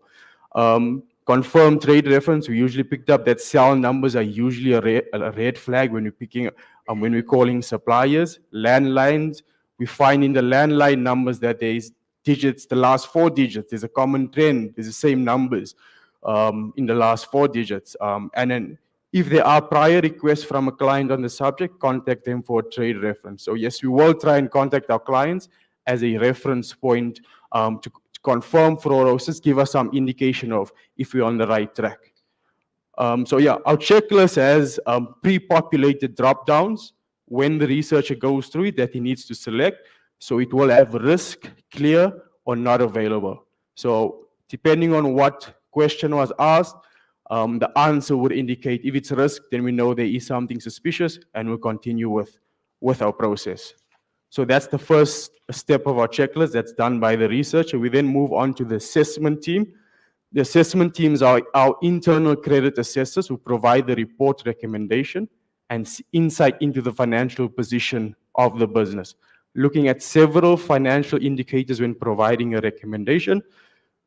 The crucial part for the assessment team when identifying fraud is having a view of the financial statements. So viewing financial statements allows us to deep dive and identify the following. So the financial statement checks are the financial statements within the assessment period, not older than 18 months? Is there an accountant or auditor, letterhead, practice number, membership number, and physical address? We then have to check if there is one available. We need to do the necessary checks on SAICA, Cyber, IRBA, or CYPA to check the accountant or the auditor. We need to also distinguish between compiled, reviewed, and audited results. We'll then move on to the financial analysis check, which is significant increase in revenue. Does the purchases reconcile with the credit limit applied for? And solvency and equity-based standing. We'll also check net working capital, check the fixed assets. Motor vehicles correspond to the fleet size, fixed properties to confirm to the premises if it's owned. Cash flow review, check salary and staff if they correspond, and does trade references correspond with the trade and other payables. We'll check revenue, speaks to the operations, and then we'll move on to the balance sheet versus average monthly payments. So compare accounts payable to trade reference data, average purchases, and then we'll call to confirm the details with the accountant if we are alerted by any of the figures on the financial statement. So same approach with the research. Questions need to be answered. It's either a clear or it's a risk. So then the last part of it is the quality control. So the report moves on to the last phase of the process. Quality control is known as our last line of defense. Quality control confirms if the story adds up, all information received is accurate and in line with the relevant resources used while compiling the report. So that's our fraud checklist and what we need to do. It's a 40-point checklist, so there is a lot that goes into it, but we know it's comprehensive enough to pick up many different scenarios if anyone is trying. And then we'll move on to the fraud process. So the fraud process is we move on to the fraud process. So it's a what we look for, and it's how the entire process comes together. So you will see the first step is all research reports undergo a fraud check process. As you went through previously, I mentioned it's a 40-point check process. Helps us identify and classify an entity as either fraudulent or suspected fraudulent. Step 2, all individuals working on the report come together, discuss their findings. After reviewing and analyzing the data collected from the researcher and the assessor, a decision and outcome are reached. It then moves on to step 3 is our findings are then shared with key internal stakeholders within the sales team, usually the account manager and the sales manager. So proceeding a decision about whether the subject is a fraudulent or suspected fraudulent entity, an internal process is followed to assign triggers to each entity. A fraudulent entity score will be assigned a maximum risk grade score of 1. So if we deem a entity as confirmed fraud or fraudulent, we will decrease their score to a maximum risk grade score of 1, which all our clients will be able to see on our database. Step 4, collaboratively with the accounts manager, we share our findings with our clients. We provide feedback on recommendation and further emphasize the importance of conducting due diligence, KYC, site visits to mitigate risk and identify fraud before transacting with any new customer. So if you have experience in the past, you know that our reports will be sent out, but our recommendation or assessment will be high level in terms of what our findings are. Our account manager or the BI team will then reach out to the client, will give you all the triggers or further detail on what our findings are. And that's how our process moves. So as I mentioned, it takes on a more collaborative effort based on the findings, where we need to gather all information, risk, red flags, gaps, or discrepancies found on the company, And together with all stakeholders, you arrive at this decision where you will eventually advise our client on it. So either confirmed fraud meaning that there was significant amount of red flags we would deem as a company fraudulent. Suspected fraud, there was a few red flags, but maybe not enough to suggest as fraudulent, but enough to be cautious. And then we'll move over to our fraud database. So yeah, we needed a fraud. Our fraud database consists of confirmed fraud, suspected fraud cases, consists of a cost averted or goods lost calculation, as well as additional information on confirmed and suspected fraud cases. So as I mentioned in the earlier slide, that confirmed fraud, several alerts or red flags are identified in the fraud check process when compiling a research report for a subject. Evidence found and adverse information provided together with information on hand indicates that the company is high risk and for our clients to enter into a transactional agreement. So suspected fraud on the other hand, this is where our alerts or red flags are identified on an entity through our investigation process when compiling a research report. So in this case, there is not enough evidence to suggest it is confirmed fraud, but several warnings identified are enough for us and our clients to be cautious that the data subject in question. In a case of confirmed fraud, the business, as I mentioned with confirmed fraud, the risk grade score will be decreased to 1. In a case of suspected fraud, the score will remain the same, but there will be a fraud trigger that will be inserted in the entity's special instruction. So if you were to do another research report on the entity, it will be highlighted there so we know how to proceed going forward. And then the cost calculation is a record of cases we have identified thus far and the risk we've managed to mitigate in credit lending and bad debt for our clients. So the confirmed fraud value amounts to 75,563,500, and the suspected fraud value amounts to 26,565,000 rand. And then we have additional information that relates to confirmed fraud and suspected fraud cases. So it contains a database of adverse information we've identified in our fraud process or unconfirmed and suspected. It provides insights into trends within specific industries or similarities with the data subjects we've identified. So we've seen on occasion there's similar trade reference related to fraud cases, supply information, director information, bankers, and physical address. So that's our fraud database. I'm now the next slide will be a stats update. So the first graph is the number of confirmed and suspected fraud cases. You can see that 57 confirmed fraud cases and 26 suspected fraud cases. To an extent, the numbers don't, shout alert or major concern. But in the next slide, if you look at the cost associated with the numbers and linked to each report, the number then becomes quite a bit more significant, as you will see in the next slide. So personally, we would not like the number to increase, but if it were to increase because of the desperation in the market and in the economy, we'd prefer to have the number documented on our database, as it would be a number or case where we were fortunately able to identify and avoid any risk associated with it. The next graph shows the cost involved. It's a number that you can see there's a lot of digits there, so you listen properly. So it's the value of confirmed and suspected fraud cases. So our confirmed, as I mentioned, the confirmed fraud cases is 75,563,500. Suspected fraud cases is 26,565,000. So the value or cost of the numbers indicate the significance and the impact it has on our clients and business in general, which is what we're trying to avoid, and we're hoping to mitigate any future loss for our clients. I know it will have a severe impact on the bottom line as to what could be lost in terms of goods or service.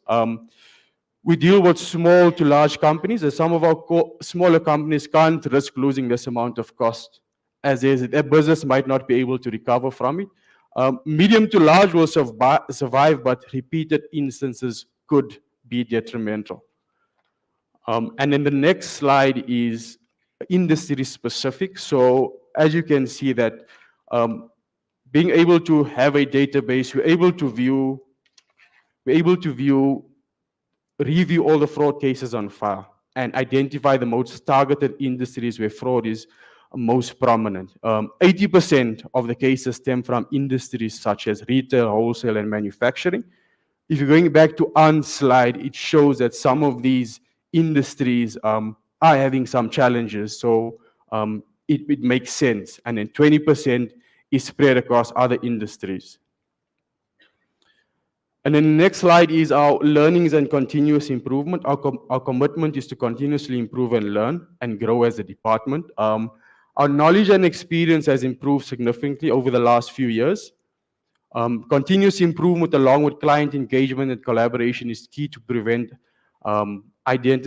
identify fraudulent activity in the commercial space. Our current process and ongoing learnings will place us in a position to alert our clients and mitigate any future risks.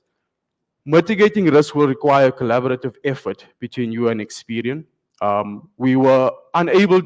Where we are unable to identify potential risk, due diligence, KYC would need to form part of your onboarding or review process. The goal will always be fraud prevention and being a support mechanism for our clients. And then moving on to the last slide is our client-first approach. Our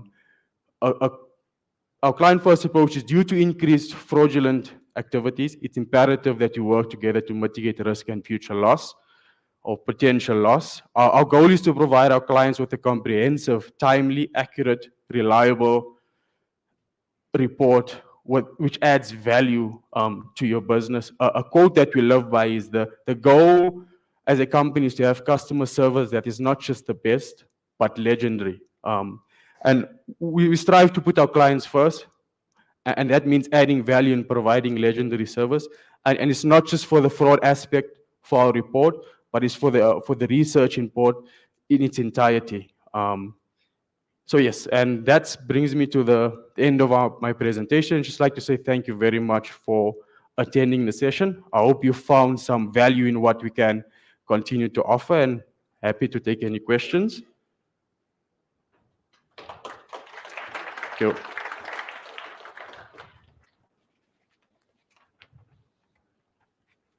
Any questions? Hi.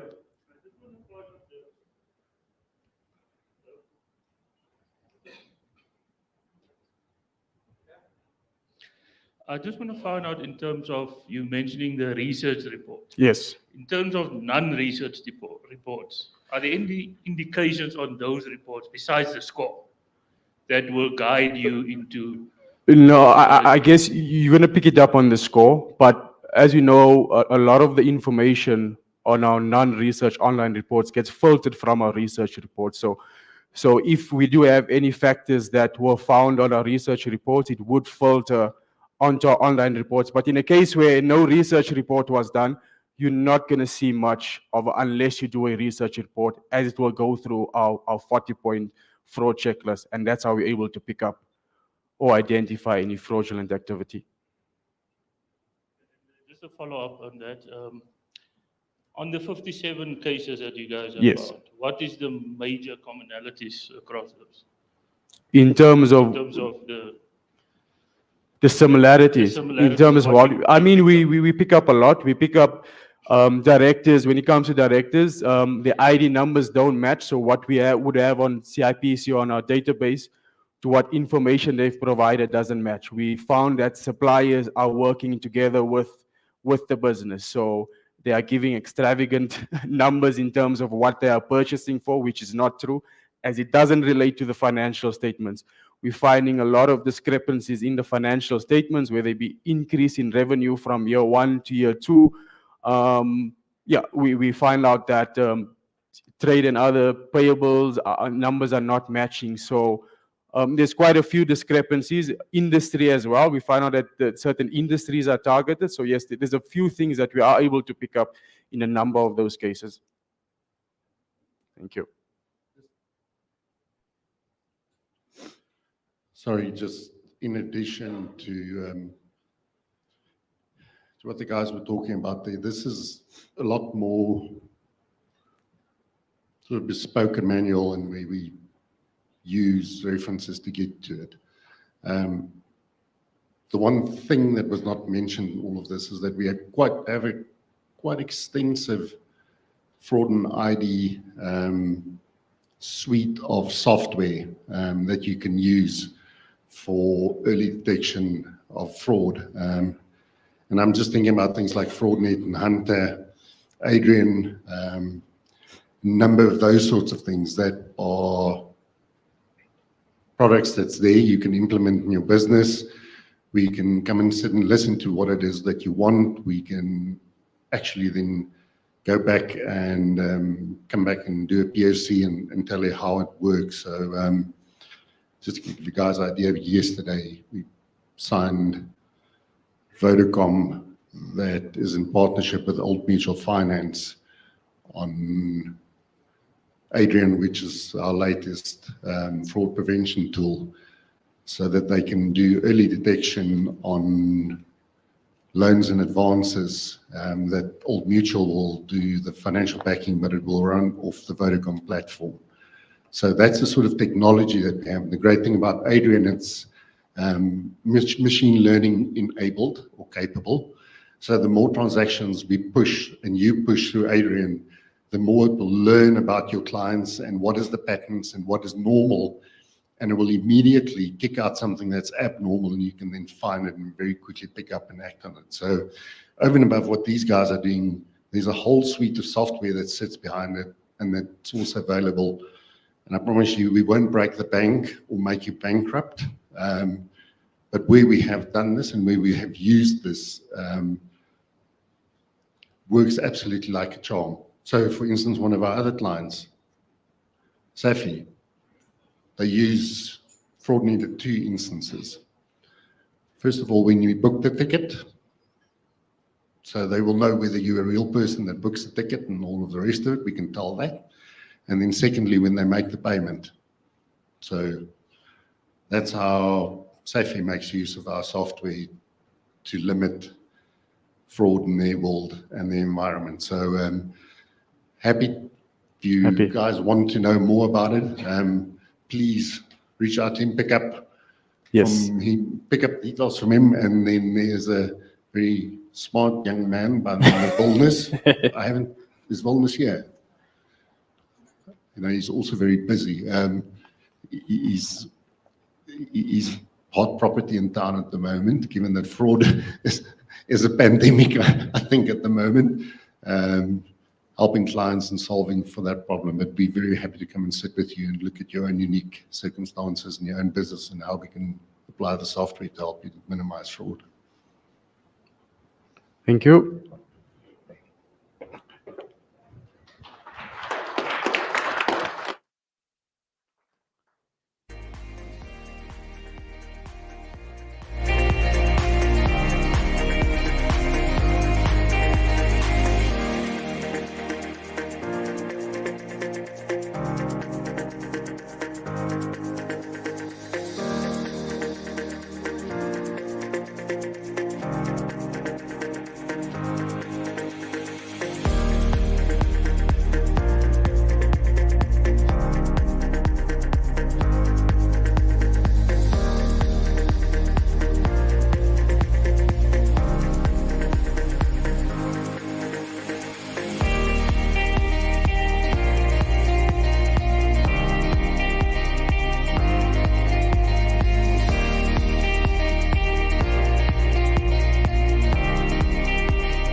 We're good? All right. It's quite a tricky thing to coordinate when we're managing these hybrid situations, because I can't just manage the people in the room. I've got to understand what's happening digitally. But this brings us to a close. Thank you very much, everybody, for your participation and spending the morning with us. So I do appreciate that, I'm the last thing that stands between you and lunch. So it's not going to be a close that's as long as my open. Don't stress. But to just catch some highlights on the day, Ans gave us quite a, well, she's in data science. They give us the facts. The data's the data. So the macroeconomic environment, as you've seen, we've had that downtrend and an uptrend into 2021, and we've been in decline from a BDI perspective. But the sentiment is what I want to talk to more, to say, well, where are we at? Where are we in the cycle? And Yanaram, I think, called it out correctly to say, we mustn't forget the place we play in the economy, because I think sometimes we like to talk about this economy thing like it's something out there. But as you will hear from everybody that was speaking today, in terms of what we do in our own businesses and what we drive for the business growth, it has a material impact on the economy and where the economy goes. So we touched on the importance of having the credit policies, and most importantly, I like the thing of, it mustn't be a credit policy that then suddenly goes into the drawer. It must become standard business, or SOP, standard operating procedure. And how do we do that? And then you heard the rest of our panelists talking to the tools that you can use. How do you use your tools to manage your customer acquisition, to speed up your customer acquisition, and more importantly, to manage the customer while they're on book in terms of staying profitable. And our breakouts, unfortunately, I couldn't split myself up, but the good thing is there's going to be videos available for what you missed. Starting from, well, it was quite fun listening to Skulule covering legislation and policy, daring himself not to mention sector once or section once. He did very well. He did have one slip up. He said section once, but it's an energized session where you can actually understand Popia, where it fits into our BI environment, because as he rightly puts it, there is a new kid in town called Popia, and it has changed a lot in terms of how we operate in business information, because previously, unlike in the consumer sector, we did not have any form of big legislation/regulation that impacted how we do business like that. In terms of the surveys, we do value your feedback. And I think before I even get to the feedback of the questionnaires, what was great was when Ferdy asked about the positive stuff that we were all hearing. What else could we be doing? Because going back to my water analogies and ships and boats, we do all this work, all of us in our businesses, to get a boat on the water. But then we get to the part where you say, how do I make the boat move faster? And it was quite interesting getting some of the feedback loops about the integration. One came out quite strongly for me to say, well, we're doing all these things in all these different areas. Can we get the integration better and better and better? Because I want to capture once. I want to do it once. I want to look in one place. And I think that's quite a telling thing, and great feedback to take away. Now, in terms of the rest of your feedback, because I totally enjoyed today, and I'm hoping it's the same for all of you, this will not be the last. I loved hearing everybody's perspective, and it seems everybody was energized about this. But more importantly, what I appreciated is how people value what you're doing in your own organizations, that we're not the handbrake in the business. It's actually somebody who's an enabler of making profitable business happen. We have got our online delegates. There will be a link in the chat for our feedback. It's a 2-minute exercise. So if you could please complete that feedback for us, as we obviously use it as input for our next sessions. For all the delegates that are here, it'll be by email. So you'll get an email as for the in-person delegates, which will be sent to you tomorrow, if I'm not mistaken. There is an incentive to complete the survey, but I expect you that you'd be doing the survey because you want to give us feedback, because you've been pretty engaged, asking questions, giving input. But there is an incentive for a voucher. I don't know how you win the voucher, but I'm guessing that's some kind of draw. But please, if you could complete that feedback and just help us with some of that input. And that's pretty much it from me. Thanks once again for coming through today. And lunch will be served. And just in terms of when we go to lunch, if you had special dietary requirements, I understand you're sitting with a voucher. So when you get to your table, if you could give that to your waiter or waitress so that they could see to it that you get as per your dietary requirements. But thank you very much, everybody. Great to see you here, and enjoy lunch.